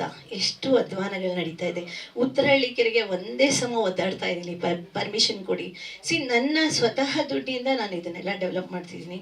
ಯಾವ NGO ನಾನು ತಗೋತಾ ಇಲ್ಲ, ಇವನ್ ನನ್ನ ಮಕ್ಕಳಿಂದನೂ ತಗೋತಿಲ್ಲ. ನಂದು ಒಂದು ನನ್ನ SP ಅಕೌಂಟ್ ದುಡ್ಡು ಕೊಟ್ಟು ನಾನು ಇದನ್ನೆಲ್ಲ ಮಾಡ್ತಿದ್ದೀನಿ. 1 ವರ್ಷದಲ್ಲಿ ನಾನು 2 ಕೆರೆ ಮಾಡಿದ್ರೆ ನಂಗೆ ಮಿನಿಮಮ್ 1 ಕೋಟಿ ಖರ್ಚಾಗುತ್ತೆ. So I won't mind. ನನಗಿವಾಗ ಇನ್ನೊಂದು ರಾಯರ್ ಕೆರೆ, ಕಂಟಿನ್ಯೂಸ್ ಆಗಿ ಕೆರೆಗಳಿದೆ. ನನಗೆ ಅದು ಪರ್ಮಿಷನ್ ಸಿಗೋಕ್ಕೆ ಕಷ್ಟ. ಬಟ್ ನಾನು ಅದೊಂದು ಇದಿದೆ, ಅದ್ರಲ್ಲಿ ನಾನು ಪರ್ಮಿಷನ್ ತೊಗೊಂಡು ನಾನು ಮಾಡ್ತಾ ಇದ್ದೀನಿ. ನಾನು ಇದರಲ್ಲಿ ನಡೀತಾ ಬರ್ತಾ ಇದೆ. ಅದೇ ನಮ್ಮ ರೀತುನ ಈ ಫಿಲಮಲ್ಲಿ ಒಂದು ಕೆರೆ ಹತ್ರ ಕರ್ಕೊಂಡು ಹೋಗ್ತೀನಿ. ಆ ಕೆರೆ ಹತ್ರ ಆ್ಯಕ್ಚುಲಿ ಪ್ರಾಕ್ಟಿಕಲಿ ಅವಳ ಹತ್ರ ಆಲದ ಮರ ಹಾಕ್ಸಿದ್ದೀನಿ. ಆ ಆಲದ ಮರನ ನೀನು ಬಂದು ನೋಡ್ಕೊಂಡು ಹೋಗ್ತಾ ಇರು ಅಂತ ಹೇಳ್ತಾ ಇದ್ದೀನಿ. ನೋಡಿ, ಈ ಫಿಲಮ್ ಕತೆ ಎಷ್ಟು ಅದ್ಭುತವಾಗಿದೆ ಅಂತ ನೀವೆಲ್ಲ ತಿಳ್ಕೊಳ್ಳಿ. ನನ್ನ ಪ್ರಕಾರ ನಾನೀಗ ಮೊನ್ನೆ ಅಮೆರಿಕ ಹೋದಾಗ ವಿದ್ಯಾರಣ್ಯ ಕನ್ನಡ ಕೂಟದಲ್ಲಿ ನಾನು ಹೇಳಿದೆ, ಈ ಥರದ್ದೊಂದು ಮೂವಿ ಬರ್ತಾ ಇದೆ ಅಂತ. ಅವರಲ್ಲಿ ಅಮೆರಿಕಾದಲ್ಲಿ ರಿಲೀಸ್ ಮಾಡೋಣ ಅಂದರು. ಟೀಸರ್ ನಂಗೆ ಕರೆಕ್ಟಾಗಿ ಸಿಗಲಿಲ್ಲ. ಇಲ್ಲಾಂದಿದ್ರೆ ಇವಾಗ ಅಕ್ಕ ಬರ್ತಾ ಇದೆ, ಅಕ್ಕ ಫಂಕ್ಷನ್ ಬರ್ತಾ ಇದೆ, ಅಕ್ಕದಲ್ಲಿ ಇದ್ರ ಟೀಸರ್ ರಿಲೀಸ್ ಮಾಡಿ ಇದು ಪಬ್ಲಿಸಿಟಿ ಕೊಡ್ಬೇಕು ನಾವೆಲ್ಲ, ನಮ್ಮ ಪ್ರತಿಯೊಬ್ಬರದು ಇಲ್ಲಿ ಬಂದಿರೋ ಪ್ರತಿಯೊಬ್ಬರದು ಕರ್ತವ್ಯ. ನೀವು ಇದಕ್ಕೆ ಜಾಸ್ತಿ ಇವತ್ತು ನಾನು ಟೀಸರ್ ನೋಡಾದ್ಮೇಲೆ quality of movie is so good ಅನ್ನಿಸ್ತು ಗೊತ್ತಾ ನನಗೆ. ನಿಜವಾಗ್ಲೂ ಐ ಆಮ್ ಸೋ ಹ್ಯಾಪಿ. ಇವ್ರ ತಂದೆ ತಾಯಿ ಆ್ಯಕ್ಟ್ ಮಾಡಿರೋರು ಇವರಿಬ್ಬರು ತುಂಬ ಚೆನ್ನಾಗಿ ನ್ಯಾಚುರಲ್ ಆಗಿ ಮಾಡಿದ್ದಾರೆ ನಂಗೆ ಅನಿಸುತ್ತೆ ಇವ್ರಿಗೆ. ಆಮೇಲೆ ಮ್ಯೂಸಿಕ್ ಡೈರೆಕ್ಟರ್ ತುಂಬ ಚೆನ್ನಾಗಿ ನಮ್ಮ ಅದ್ಭುತವಾದ ನಮ್ಮ ಲಕ್ಷ್ಮಣರಾವ್ ಸಾಹಿತ್ಯಕ್ಕೆ ಇಟ್ಕೊಟ್ಟಿದ್ದಾರೆ. ನಂಗಂತೂ 6 ಅನ್ಸಲ್ ಅನ್ನಿಸ್ತಾ ಇದೆ. ನಂಗೆ ಏನು 6 ಅನ್ಸುತ್ತೋ ಅದು ಕ್ಲಿಕ್ ಆಗುತ್ತೆ. ಇದು ಈ ಮೂವಿ ಹಿಟ್ ಆಗುತ್ತೆ ಅಂತ ಅನ್ನಿಸ್ತಾ ಇದೆ. ಕುಮಾರ್ ಅವ್ರ ಪ್ರಯತ್ನಕ್ಕೆ ನಾನು ಶುಭಾಶಯಗಳನ್ನು ಕೊಡ್ತೀನಿ. Thank you so much. ಒಳ್ಳೆಯದಾಗಲಿ.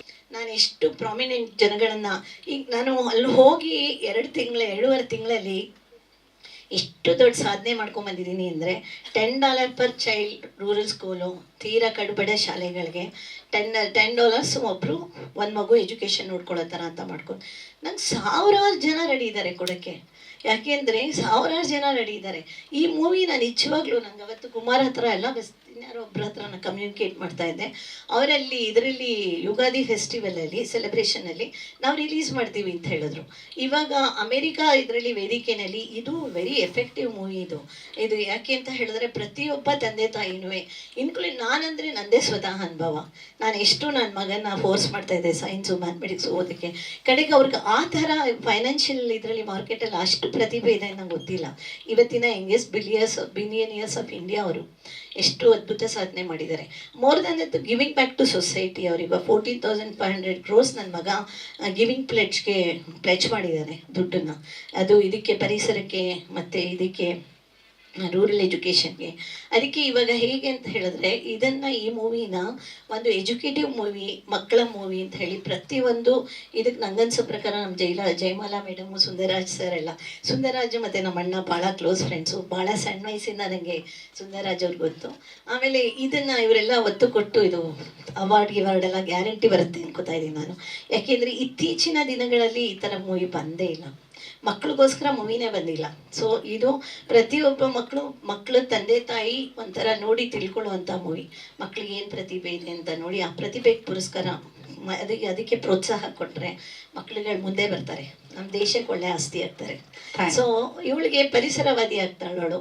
ಸೊ ಎನ್ವೈರನ್ಮೆಂಟಲಿಸ್ಟ್ ಎಲ್ಲ ದೇಶಕ್ಕೆ ಬೇಕಾಗಿರೋ ಅಂಥದ್ದು. ಸೊ ಎಲ್ಲರಿಗೂ ಒಳ್ಳೇದು. ಒಂದು ಕ್ವೆಶನ್.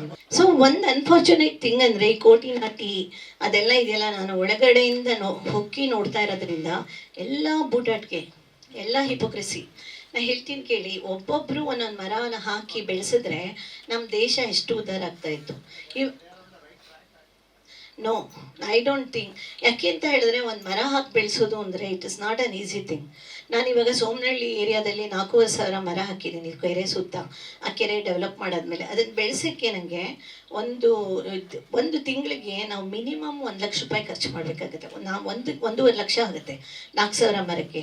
ನಾನೀಗ ನಾಗನಾಯಕನಹಳ್ಳಿ ಸುತ್ತ ನಾನು 2,000 ಮರ ಹಾಕಿದ್ದೀನಿ. ಅದಕ್ಕೆ ಎವ್ರಿ ಮಂತ್ ನೋಡಿ, ನಮ್ಮ ಅಸಿಸ್ಟೆಂಟ್ಗಳೆಲ್ಲ ಇದ್ದಾರೆ, ಎಲ್ಲರಿಗೂ ಗೊತ್ತು. ಅಲ್ಲೇ ಎವ್ರಿ ಮಂತ್ ನಾನೊಂದು 60,000-70,000 ಇವಾಗ ಖರ್ಚು ಮಾಡ್ತೇವೆ. 70,000ರಿಂದ 1,00,000 ಖರ್ಚು ಮಾಡ್ತಾ ಇದ್ದೀನಿ. ಮರ ಬೆಳೆಸೋದು ಅಷ್ಟು ಸುಲಭ ಅಲ್ಲ.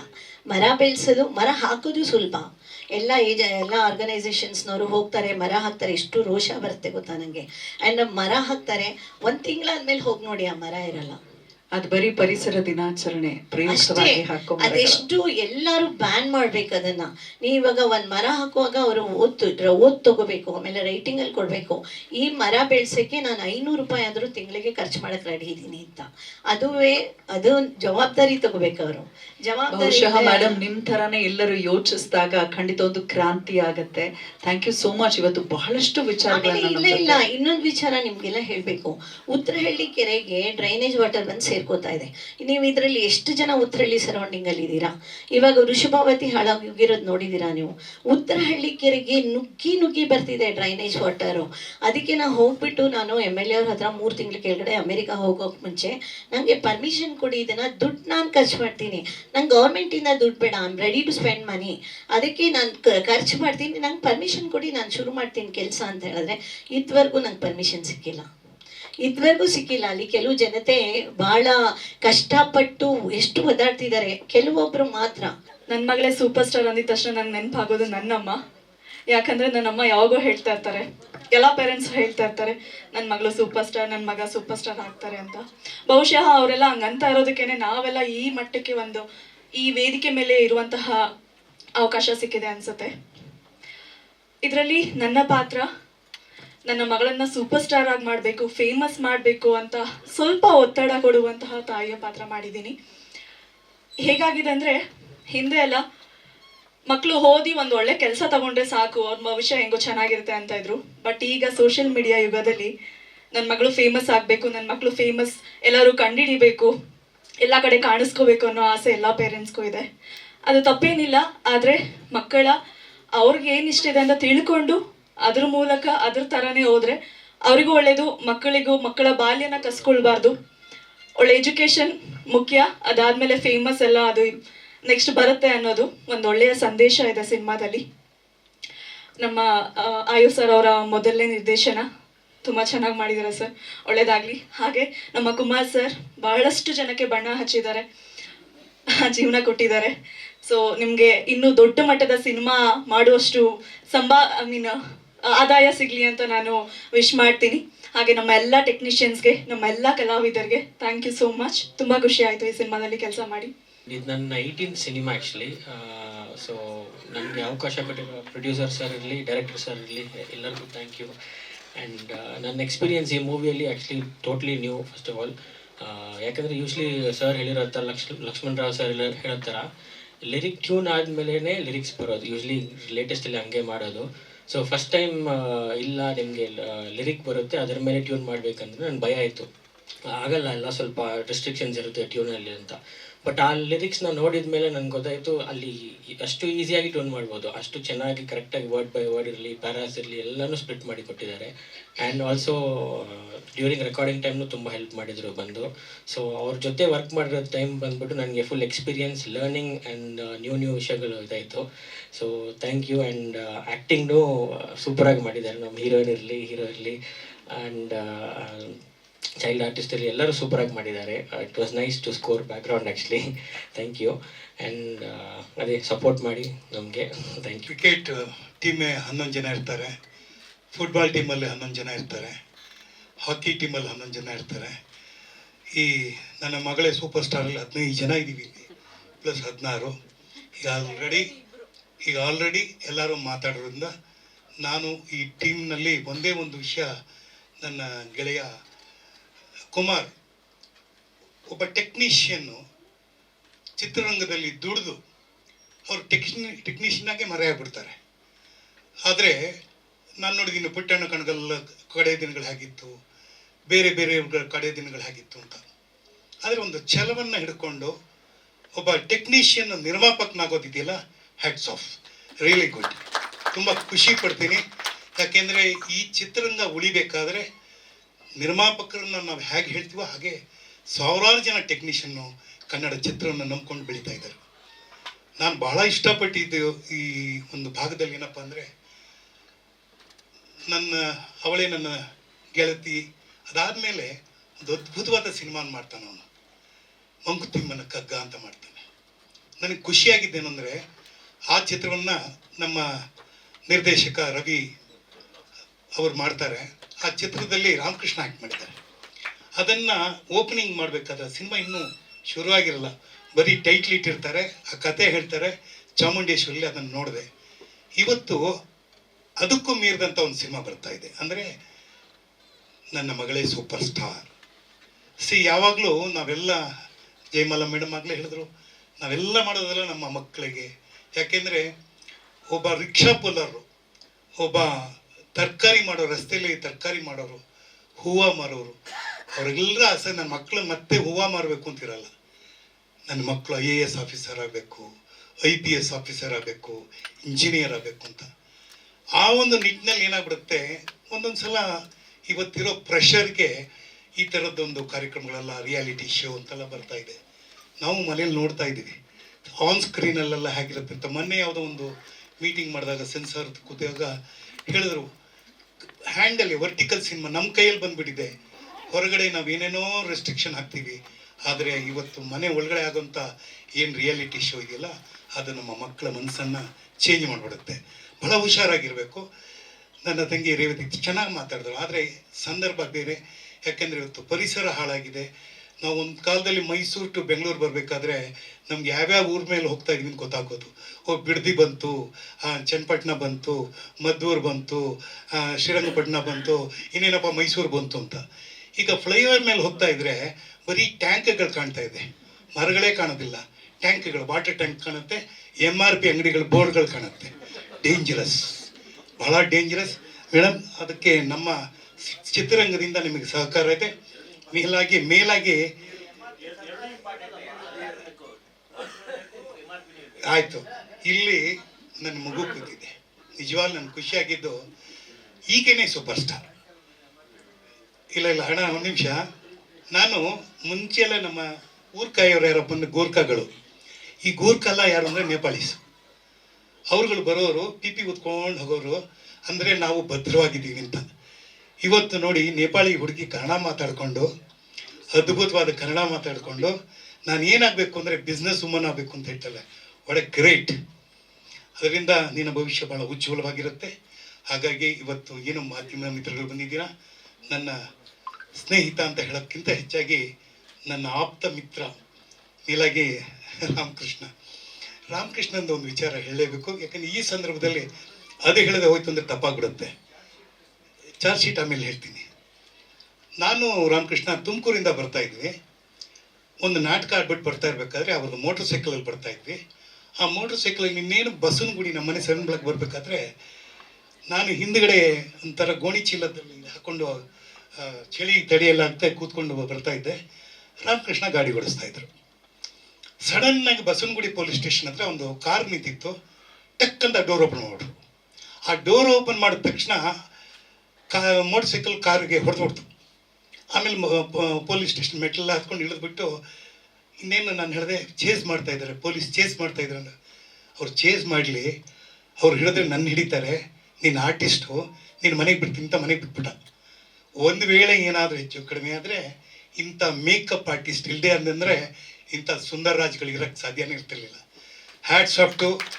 ನೋಡಿ, ಅವನ ಚಿಕ್ಕಪ್ಪನ ಮಗ ಈಗ ಅವರು ಮೇಕಪ್ ಮಾತ್ರ ಅಲ್ಲ, ಇಡೀ ಚಿತ್ರರಂಗದ ಎಲ್ಲ ಅಗ್ಲಿ ಮೇಕಪ್ನೆಲ್ಲ ತೆಗಿಬೇಕು ಸರ್ ಅಂತ ಹೇಳಿ ನೀನು ಒಳ್ಳೆ ಸಿನಿಮಾ ಮಾಡಿದ್ಯಾ. ನಿನ್ಗೆ ಒಳ್ಳೇದಾಗಲಿ. All the best. Thank you. ಅಲ್ಲೇ ಎಲ್ಲರೂ ಮಾತಾಡಿದ್ದಾರೆ. ನನ್ನ ಮಗಳು ಸೂಪರ್ ಸ್ಟಾರ್ ಸಿನಿಮಾ ಯಶಸ್ವಿ ಆಗಲಿ. ಈ ವರ್ಷ ಸುಮಾರು ಸಿನಿಮಾಗಳು ಬಿಡುಗಡೆ ಆಗಿವೆ, ಬಂದೋಗಿವೆ. ಆದರೆ ಈ ಚಿತ್ರಮಂದಿರದಲ್ಲಿ ನಿಂತು ನಮ್ಮ ಕುಮಾರ್ ಅವ್ರಿಗೆ ಹೆಚ್ಚಿನ ಹಣ ಬರಲಿ ಅಂತ ನಾನು ದೇವರಲ್ಲಿ ಆಶಿಸ್ತೀನಿ. ರಾಮೂರ್ತಿ ಸರ್, ಸುಂದರರಾಜ್ ಸರ್,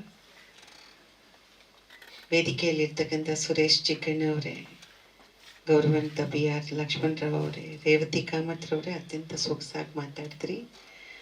ಈ ನನ್ನ ಪಕ್ಕದಲ್ಲಿರ್ತಕ್ಕಂಥವರು ಇಲ್ಲಿ ನಿರ್ದೇಶಕರಾದಂಥ ಆಯುರವರೇ, ಸಂಗೀತ ನಿರ್ದೇಶಕರು, ಕಲಾವಿದರು, ಹೀರೋ, ಈ ಪಕ್ಕದಲ್ಲಿ ಹೀರೋ ಇದ್ದಾರೆ, ಆ ಪಕ್ಕದಲ್ಲಿ ಹೀರೋಯಿನ್ಸ್ ಇದ್ದಾರೆ, ಉದ್ದಕ್ಕೆ ಎಡಿಟರ್ಸ್ ಇದ್ದಾರೆ, ಪ್ರತಿಯೊಬ್ಬರು ಇದ್ದಾರೆ. ಎಲ್ಲರಿಗೂ ನಮಸ್ಕರಿಸ್ತಾ, ನನ್ನ ಮುಂದೆ ರಾಮಕೃಷ್ಣ ಅವರಿದ್ದಾರೆ. ಯಾಕೆಂದರೆ ನನ್ನ ಅತ್ಯಂತ ಆತ್ಮೀಯರು ಮತ್ತು ನಮ್ಮನ್ನು ಅತ್ಯಂತ ಸುಂದರವಾಗಿ ಕಾಣಲಿಕ್ಕೆ ಕಷ್ಟಪಟ್ಟಂಥವರು. ಧನ್ಯವಾದ ಸರ್, ಕೃತಜ್ಞತೆ. ಹಾಗೂ ಮಕ್ಕಳ ಚಿತ್ರಕ್ಕೆ ಒಂದು ಘನತೆಯನ್ನು ತಂದುಕೊಟ್ಟಂತಹ ನಂಜುಂಡೇಗೌಡರಿದ್ದಾರೆ. ನಾನು ಮಕ್ಕಳ ಚಿತ್ರಕ್ಕೆ ನಿಜವಾಗ್ಲೂ ಈ ವೇದಿಕೆಯಲ್ಲಿ ತಾವಿಲ್ಲಿ ಕೂತಿರಬೇಕಾಗಿತ್ತು. ಯಾಕೆ ಅಂದರೆ ಮಕ್ಕಳ ಚಿತ್ರಗಳನ್ನು ಅಂತಾರಾಷ್ಟ್ರೀಯ ಮಟ್ಟದಲ್ಲಿ ಚಿತ್ರೋತ್ಸವವನ್ನು ತಾವು ಆಚರಣೆ ಮಾಡುವಂಥ ಕಷ್ಟಗಳನ್ನೆಲ್ಲ ತಗೊಂಡಿದ್ದೀರಾ. ಹಾಗೆ ನಮ್ಮನ್ನು ಈ 53 ವರ್ಷದಿಂದ ಬೆಳೆಸಿದಂಥ ಮಾಧ್ಯಮದ ಮಿತ್ರರಿದ್ದಾರೆ, ಅನೇಕ ಗಣ್ಯರಿದ್ದೀರಿ. ಎಲ್ಲರಿಗೂ ನಮಸ್ಕಾರವನ್ನು ಹೇಳ್ತಾ ಒಂದು ಮಾತನ್ನು ಮೊದಲೇ ಹೇಳ್ಬಿಡ್ತೀನಿ, ಎಲ್ಲಿ ಮರ್ತು ಬಿಡ್ತೀನೋ ಅಂತ. ದಯವಿಟ್ಟು ತಾವೆಲ್ಲರೂ ಸಿನಿಮಾ ಮಾಡೋರು ಒಂದು ನೆನಪಿಸ್ಕೋಬೇಕಾಗತ್ತೆ. ಮೊದಲು ನಮ್ಮ ಚಿತ್ರಗಳನ್ನು ಜನರಿಗೆ ಇದು ಬರ್ತಾ ಇದೆ, ನಾವು ಇಂಥ ಒಂದು ಸಾಧನೆಯನ್ನು ಮಾಡಿದ್ದೀವಿ, ನಮ್ಮ ಚಿತ್ರಗಳು ಇಂತಿಂಥ ಚಿತ್ರಮಂದಿರಗಳಲ್ಲಿ ಬಿಡುಗಡೆ ಆಗ್ತಿದೆ, ಈ ದಿನ ಬಿಡುಗಡೆ ಆಗ್ತಿದೆ ಅಂತ ಪೋಸ್ಟರ್ಸ್ಗಳೆತ್ತು.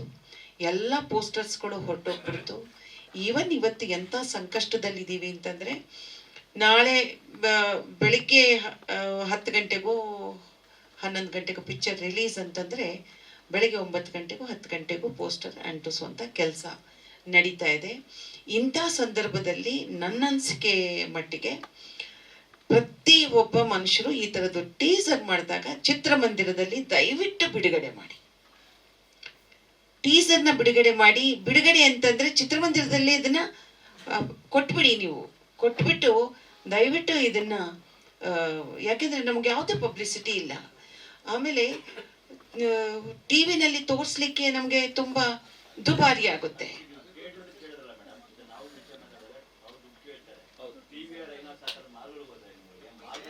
ಸರ್ ಮಾಲ್ಗೆ ಹೋಗ್ಬೇಡಿ ಸರ್, ನಾನು ಮಾಲಲ್ಲಿ ಕೇಳ್ತಿಲ್ಲ. ಇಂಡಿಪೆಂಡೆಂಟ್ ಸರ್, ನಾನೊಂದು ಸೆನ್ಸಾರ್ ಆಗ್ಬೇಕು ಸರ್. ಯಾವುದೇ ಸಿನಿಮಾ ಸೆನ್ಸಾರ್ ಆಗದೆ ಅದು ರಿಲೀಸ್ ಆಗ್ಲಿಕ್ಕಾಗಲ್ಲ ಸರ್. ಇದು ನಮ್ಮ ಈಸಿನಲ್ಲಿ ಮೊನ್ನೆ ತಾನೇ ನಮ್ಮ ಇದು ಪ್ರದರ್ಶಕರ ವಲಯದ ಅಧ್ಯಕ್ಷರು KV ಚಂದ್ರಶೇಖರ್ ಅವರು ಈ ಮಾತನ್ನ ಹೇಳಿದ್ರು. ಟೀಸರ್ಗಳೆಲ್ಲ ಒಂದು ವೇಳೆ ಚಿತ್ರಮಂದಿರದಲ್ಲಿ ಆದ್ರೆ ಒಳ್ಳೇದಾಗತ್ತೆ. ನನಗೇನನ್ಸುತ್ತೆ ಅಂದ್ರೆ ಇಂಥ ಮಕ್ಕಳ ಚಿತ್ರ, ಸ್ಪೆಷಲ್ ಚಿತ್ರಗಳು, ಮಕ್ಕಳ ಚಿತ್ರ ಅಂತಲ್ಲ, ಇಂಥ ಕತೆ. ಯಾಕಂದ್ರೆ ನಾನು ಈ 3 ಹಾಡನ್ನ ನೋಡಿದಾಗ ನನಗನ್ಸಿದ್ದು ಇದು ಒಂದು ಮನ ಮುಟ್ಟುವಂತಹ ನೈಜ ಕತೆ ಅಂತ ನಾನು ಹೇಳಲಾರೆ, ಆದ್ರೆ ನಿಜಕ್ಕೂ ನಡೆಯುವಂತ ಕತೆ, ನಮ್ಮ ಕಣ್ಮುಂದೆನೆ ನಡೆಯುವಂತ ಕತೆ. ಬರೀ ನಾವು ಗೆಲ್ಲೋರು ಹಿಂದೆ ಹೋಗ್ತೀವಿ, ಒಂದು ಚಪ್ಪಾಳೆ ಹೊಡಿತೀವಿ, ನಂತರ ಚಪ್ಪಾಳೆಯ ನಂತರ ಏನಾಗುತ್ತೆ ಅಂತ ಯಾರೂ ಕೂಡ ಆಲೋಚನೆ ಮಾಡಲ್ಲ.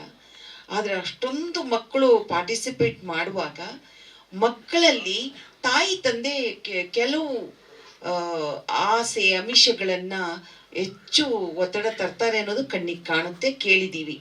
ಬಟ್ ನಾನೊಂದು ಹೇಳ್ತೀನಿ, ಒತ್ತಡ ಇದ್ದಲ್ಲೇನೆ ಪ್ರತಿಭೆಗಳು ಅರಳೋದು ಅಂತ ನನ್ನ ಅನಿಸಿಕೆ. ಎಷ್ಟು ಒತ್ತಡ ಇರುತ್ತೋ ಅಷ್ಟು ಒತ್ತಡದಲ್ಲಿ ಮಕ್ಕಳುಗಳು ಹೆಚ್ಚೆಚ್ಚು ಅನುಭವವನ್ನು ಪಡ್ಕೊಳ್ತವೆ, ಛಲ ಬರುತ್ತೆ, ಛಲದ ಮುಖಾಂತರ ಗೆಲುವನ್ನ ಸಾಧಿಸಕ್ಕೆ ಹೊರಡ್ತಾರೆ ಅಂತ ನಾನು ಅಂದ್ಕೊಂಡಿರೋದು. ಆ ಥರದ ಮಕ್ಕಳುಗಳು ಕೂಡ ನಮ್ಮಲ್ಲಿ ಇದ್ದಾರೆ, ಇರಬೇಕು. ಯಾಕೆಂದ್ರೆ ಪೈಪೋಟಿ ಇಲ್ಲದೆ ಇದ್ರೆ ಲೈಫೇ ಇಲ್ಲ. ಅದರಲ್ಲೂ ಈಗಿನ ಕಾಲದಲ್ಲಂತೂ ಪೈಪೋಟಿನೇ. ಇವತ್ತು ಎಷ್ಟು 1 ವರ್ಷ ಮಕ್ಕಳೇನಾದ್ರೂ ಫೇಲ್ ಆದ್ರೆ ಮತ್ತೆ ಅವ್ರ ಜೊತೆಲಿ ಹೋದಂತ ಮಕ್ಕಳನ್ನ ಇವ್ರು ಹಿಡಿಯಕ್ಕೆ ಸಾಧ್ಯವಿಲ್ಲ, ಆ ಮುಂದಕ್ಕೆ ಹೊರಟೋಗ್ಬಿಟ್ಟಿರ್ತಾರೆ. ಇದನ್ನ ನಾವು ಮಕ್ಕಳಲ್ಲಿ ಬಿತ್ತಬೇಕಾಗತ್ತೆ. ಯಾಕಂದ್ರೆ ಸತ್ಯಾಂಶಗಳನ್ನ ಬಿತ್ತಿರ್ಲಿಲ್ಲ ಅಂದ್ರೆ ಖಂಡಿತ ಸಾಧ್ಯವಿಲ್ಲ. ಆದ್ರೆ ಈ ಕಥೆಯನ್ನು ನೋಡ್ಬೇಕಾದ್ರೆ ನಿಜ ಮಕ್ಕಳಿಗೆ, ಅವಳಿಗೆ ಝುವಾಲಜಿ ಇಷ್ಟ, ಇವಳಿಗೆ ತಾಯಿ ತಂದೆಗೆ ಝುವಾಲಜಿ ಬೇಡ, ಅಷ್ಟೇ, ಪರಿಸರವೇ ಬೇಡ. ದುಡ್ಡು, ಪ್ರಚಾರ ಮತ್ತು ಪ್ರತಿಭೆಗಳಿಗೆ ಪುರಸ್ಕಾರಗಳು, ಇದ್ರ ಬಗ್ಗೆ ಆಲೋಚನೆ ಜಾಸ್ತಿ ಇದೆ. ಇವತ್ತಿನ ಕಾಲದಲ್ಲಿ ನಿಜವಾಗ್ಲೂ ಹೇಳಬೇಕು ಅಂದ್ರೆ ಕಠಿಣ ಪರಿಶ್ರಮ, ಕಷ್ಟಪಟ್ಟು ಕೆಲಸ ಮಾಡೋದಾಗ್ಲಿ, ಒಂದು ರಾತ್ರಿ ಹಗಲಿನಲ್ಲಿ ಹಣ ಹೇಗೆ ಮಾಡೋದು ಅಂತ ಆಲೋಚನೆಗಳು ಈಗ ಆ ರೀತಿಯಾದಂಥ ಅಡ್ವರ್ಟೈಸ್ಮೆಂಟೇ ಜಾಸ್ತಿ ಇರೋದ್ರಿಂದ ಹಾಗೆ ಬರುತ್ತೆ. ಸೊ ಬರೋದು ತಪ್ಪು ಅಂತಲ್ಲ, ಅದ್ರ ನಡುವೆ ನಮ್ಮ ಮಕ್ಕಳುಗಳು ಬೆಳಿಬೇಕು. ನನಗೆ ಖುಷಿ ಆಗೋದೇನಂತಂದ್ರೆ, ಅಲ್ರಿ ನೇಪಾಳದಿಂದ ಬಂದಿದ್ದೀನಿ ಅಂತಾಳೆ, ಜನವರಿಗೆ ಇವಳಿಗೆ 8 ವರ್ಷ ತುಂಬಿ, ಈಗ ಈ ಚಿನ್ಕುರುಳಿಗೆ 9ನೇ ವರ್ಷ. ಅವಳ ಧ್ವನಿಯಲ್ಲಿ, ಅವಳು ಮಾತಾಡುವಾಗ, ಅವಳ ಆ್ಯಟಿಟ್ಯೂಡು, ನೀವು ಎಲ್ಲಾದರೂ ಅವಳಿಗೆ ಒಂದಿಷ್ಟು ಕಿಂಚಿತ್ ಅಳುಕಿದೆ ಅಂತ ಏನಾದರೂ ಅನ್ನಿಸ್ತಾ? ನನಗಂತೂ ಅನ್ನಿಸ್ಲಿಲ್ಲ. ಇದು ಎಲ್ಲಿ ಇಂಥ ಮಕ್ಕಳುಗಳು, ಅದಕ್ಕೆ ಹೇಳಿದ್ದು ಈ ಎಲ್ಲ ಪ್ರಾಡಕ್ಟ್ಗಳು ಏನಂತಂದ್ರೆ ಟಿವಿಗಳು ನೋಡಿ ನೋಡಿ ಅದರಲ್ಲಿ ಬೆರ್ತು ನೋಡಿ ಬಂದಿರ್ತಕ್ಕಂಥ ಪ್ರಾಡಕ್ಟ್, ಇವತ್ತಿನ ಪ್ರಾಡಕ್ಟ್. ಈ ಮಕ್ಕಳ ಮುಂದೆ ನಾವು ಪೈಪೋಟಿ ಮಾಡೋಕ್ಕಾಗತ್ತೇನ್ರಿ? ಸಾಧ್ಯವೇ ಇಲ್ಲ. All the very best Kumar ಅವರೇ. ನಿಮ್ಮ 3ನೇ ಸಿನಿಮಾ ಅಂತ ಹೇಳಿದ್ರಿ. ನಿಜವಾಗ್ಲೂ ವಾಣಿಜ್ಯ ಮಂಡಳಿಯಿಂದ ತಮ್ಗೇನು ಬೇಕೋ ಅದು ಯಾವತ್ತೂ ಇದೆ, ಅದು ನೀವೇನು ಕೇಳಬೇಕಾಗಿಲ್ಲ. ರಿಲೀಸ್ ಮಾಡಬೇಕಾದ್ರೆ ಹೆಚ್ಚು ಪ್ರಚಾರಗಳನ್ನು ಮಾಡಿ, ಬರ್ತಿದ್ದೀವಿ ಅಂತ ಪೋಸ್ಟರ್ಸ್ಗಳನ್ನು ಅವ್ರಿಗೆ ಕೊಡಿ. ನಿಮ್ಮ ಪರ್ಸನಲ್ ವಿಶ್ವಾಸಗಳನ್ನು ಚಿತ್ರಮಂದಿರದ ಜೊತೆಯಲ್ಲಿ ಮೊದಲೇ ಮಾತಾಡ್ಕೊಳ್ಳಿ. ನಿಮ್ಗೇನಾದ್ರೂ ಆ ಥರ ಗೊತ್ತಿಲ್ಲ ಅಂದರೆ ನಮ್ಮ ಜೊತೆ ಬನ್ನಿ, ನಿಮಗೆ ಸಾಧ್ಯವಾದಷ್ಟು ನಾವು ಕರೆದು ಸಹಾಯ ಮಾಡಲಿಕ್ಕೆ ನಾವೆಲ್ಲ ಇದ್ದೀವಿ. ಆದರೆ ಒಂದೇ ಒಂದು ಪ್ರಚಾರ ಹೆಚ್ಚಿಗೆ ಮಾಡಿ. ಇನ್ನೂ ಒಂದು ಹೇಳ್ತೀನಿ, ಮಕ್ಕಳ ಸಿನಿಮಾ ಇದು ಅಂತ ಹೇಳ್ಬಿಟ್ಟು ದಯವಿಟ್ಟು ಹೇಳಬೇಡಿ. ಯಾಕೆ ಹೇಳ್ತಿದ್ದೀನಿ ಅಂದರೆ, ಮಕ್ಕಳ ಸಿನಿಮಾನ ನಾನು ಖಂಡಿತವಾಗ್ಲೂ ಏನದು ತುತ್ತೂರಿ ಅಂತ ಹೇಳ್ಬಿಟ್ಟು ಒಂದು ಸಿನಿಮಾ ಮಾಡಿದ್ವಿ. ಮೆಜೆಸ್ಟಿಕ್ ಅಲ್ಲಿ 5 ವಾರ ಕಿಕ್ಕಿರದ ಜನಸಂದಣಿ, 5 ವಾರ. ಜೂನ್ 2 ಆಗಿದೆ, ಬೆಳಿಗ್ಗೆ ಹೋಗಿ ನೋಡಿದ್ರೆ ಒಂದೇ ಒಂದು ಮಗು ಆಗ್ಲಿ, ತಾಯಿ ಆಗ್ಲಿ, ತಂದೆ ಆಗ್ಲಿ ಇರ್ಲಿಲ್ಲ. ಅವತ್ತೇ ನನಗೆ ಗೊತ್ತಾಗಿದ್ದು, ಶಾಲೆ ಓಪನ್ ಆದ್ರೆ ಮಕ್ಕಳು ಸಿನಿಮಾಗೆ ಬರಲ್ಲ. ಆದ್ರೆ ನಾನು ನಿಮ್ಗೆ ಈಗಲೂ ಒಂದು ಗುಟ್ಟು ಹೇಳ್ತೀನಿ, ಮಕ್ಕಳು ಸಿನಿಮಾ ಥಿಯೇಟ್ರಿಗೆ ಬರಲಿಲ್ಲ ಅಂದರೆ ಸಿನಿಮಾನೇ ಮಕ್ಕಳ ಹತ್ರ ಹೋಗಬೇಕು, ಶಾಲೆಗೆ. ಅದನ್ನು ಬಳಸ್ಕೊಳ್ಳಿ. ಬೇಕಾದಷ್ಟು ಅವಕಾಶಗಳಿದೆ, ಬೇಕಾದಷ್ಟು ಜನ ಬಳಸ್ಕೊಂಡಿದ್ದಾರೆ, ತಾವು ಕೂಡ ಅದನ್ನು ಬಳಸ್ಕೊಳ್ಳಿ ಅಂತ ಹೇಳ್ತಾ, ನಿಮ್ಮ ಸಿನಿಮಾಗೆ, ನಿರ್ದೇಶಕರಿಗೆ, ತಮಗೆ ಮತ್ತು ಎಲ್ಲ ತಂತ್ರಜ್ಞರಿಗೆ, ಪ್ರತಿಯೊಬ್ಬರಿಗೂ ಕೂಡ ಹೃದಯ ತುಂಬಿದ ಬೆಸ್ಟ್ ವಿಶಸ್ಸನ್ನು ಹೇಳ್ತೀನಿ. ಲಕ್ಷ್ಮಣರಾವ್ ಸರ್, ನಿಮ್ಮ 3 ಹಾಡು ತುಂಬ ಚೆನ್ನಾಗಿದೆ. ಹಾಗೆ ತಾವೆಲ್ಲ ನಾನು ಹೇಳ್ತೀನಿ, ದೊಡ್ಡ ಲಿರಿಕಿಸ್ಟ್ಗಳೆಲ್ಲರೂ ಕೂಡ ಈ ರೀತಿಯಾಗಿ ಇವತ್ತು ತಾವೊಂದು ಹೇಳಿದ್ರಿ, ಈ ನನ್ನ ಹಾಡನ್ನೇ ಅವ್ರು ಬಳಸ್ಕೊಂಡ್ರು, ನಾನು ಈ ಸಿನಿಮಾಗಾಗಿ ಬರೀಲಿಲ್ಲ ಅಂತ. ಖಂಡಿತವಾಗ್ಲೂ ಸರ್, ಸಿನಿಮಾಗಾಗಿನೇ ಬರೀರಿ ಸರ್, ಪ್ಲೀಸ್.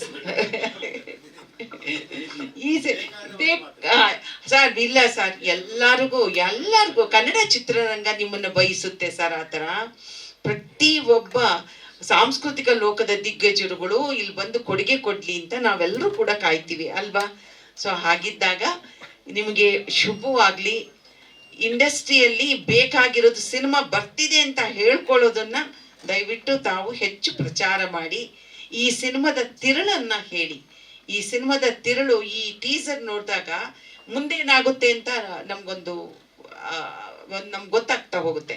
ಅದರಿಂದಾಗಿ ಆ ಕಥೆಯ ತಿರುಳನ್ನ ಒಂದಷ್ಟು ನಾನು ಕೂಡ ಮಾತಾಡ್ತೀನಿ, KV ಅವ್ರ ಹತ್ರ ನಾನು ಮಾತಾಡ್ತೀನಿ. ಅಥವಾ ಅದು ವ್ಯಾಪಾರಕ್ಕೆ ಏನಾದರೂ ಕೂತ್ರೆ ಎಷ್ಟಾಗುತ್ತೆ ಏನು ಅಂತ ಹೇಳ್ಬಿಟ್ಟು ಪ್ರಥಮ ಪ್ರಯತ್ನಕ್ಕೆ ತಾವು ನಾಂದಿ ಹಾಡಿ ಅಂತ ಹೇಳ್ತೀನಿ. ನನ್ನ ಮಾತು ಕೇಳಿದ್ದಕ್ಕೆ ಎಲ್ಲರಿಗೂ ಕೂಡ ಧನ್ಯವಾದ. ನಮಸ್ಕಾರ ಸರ್.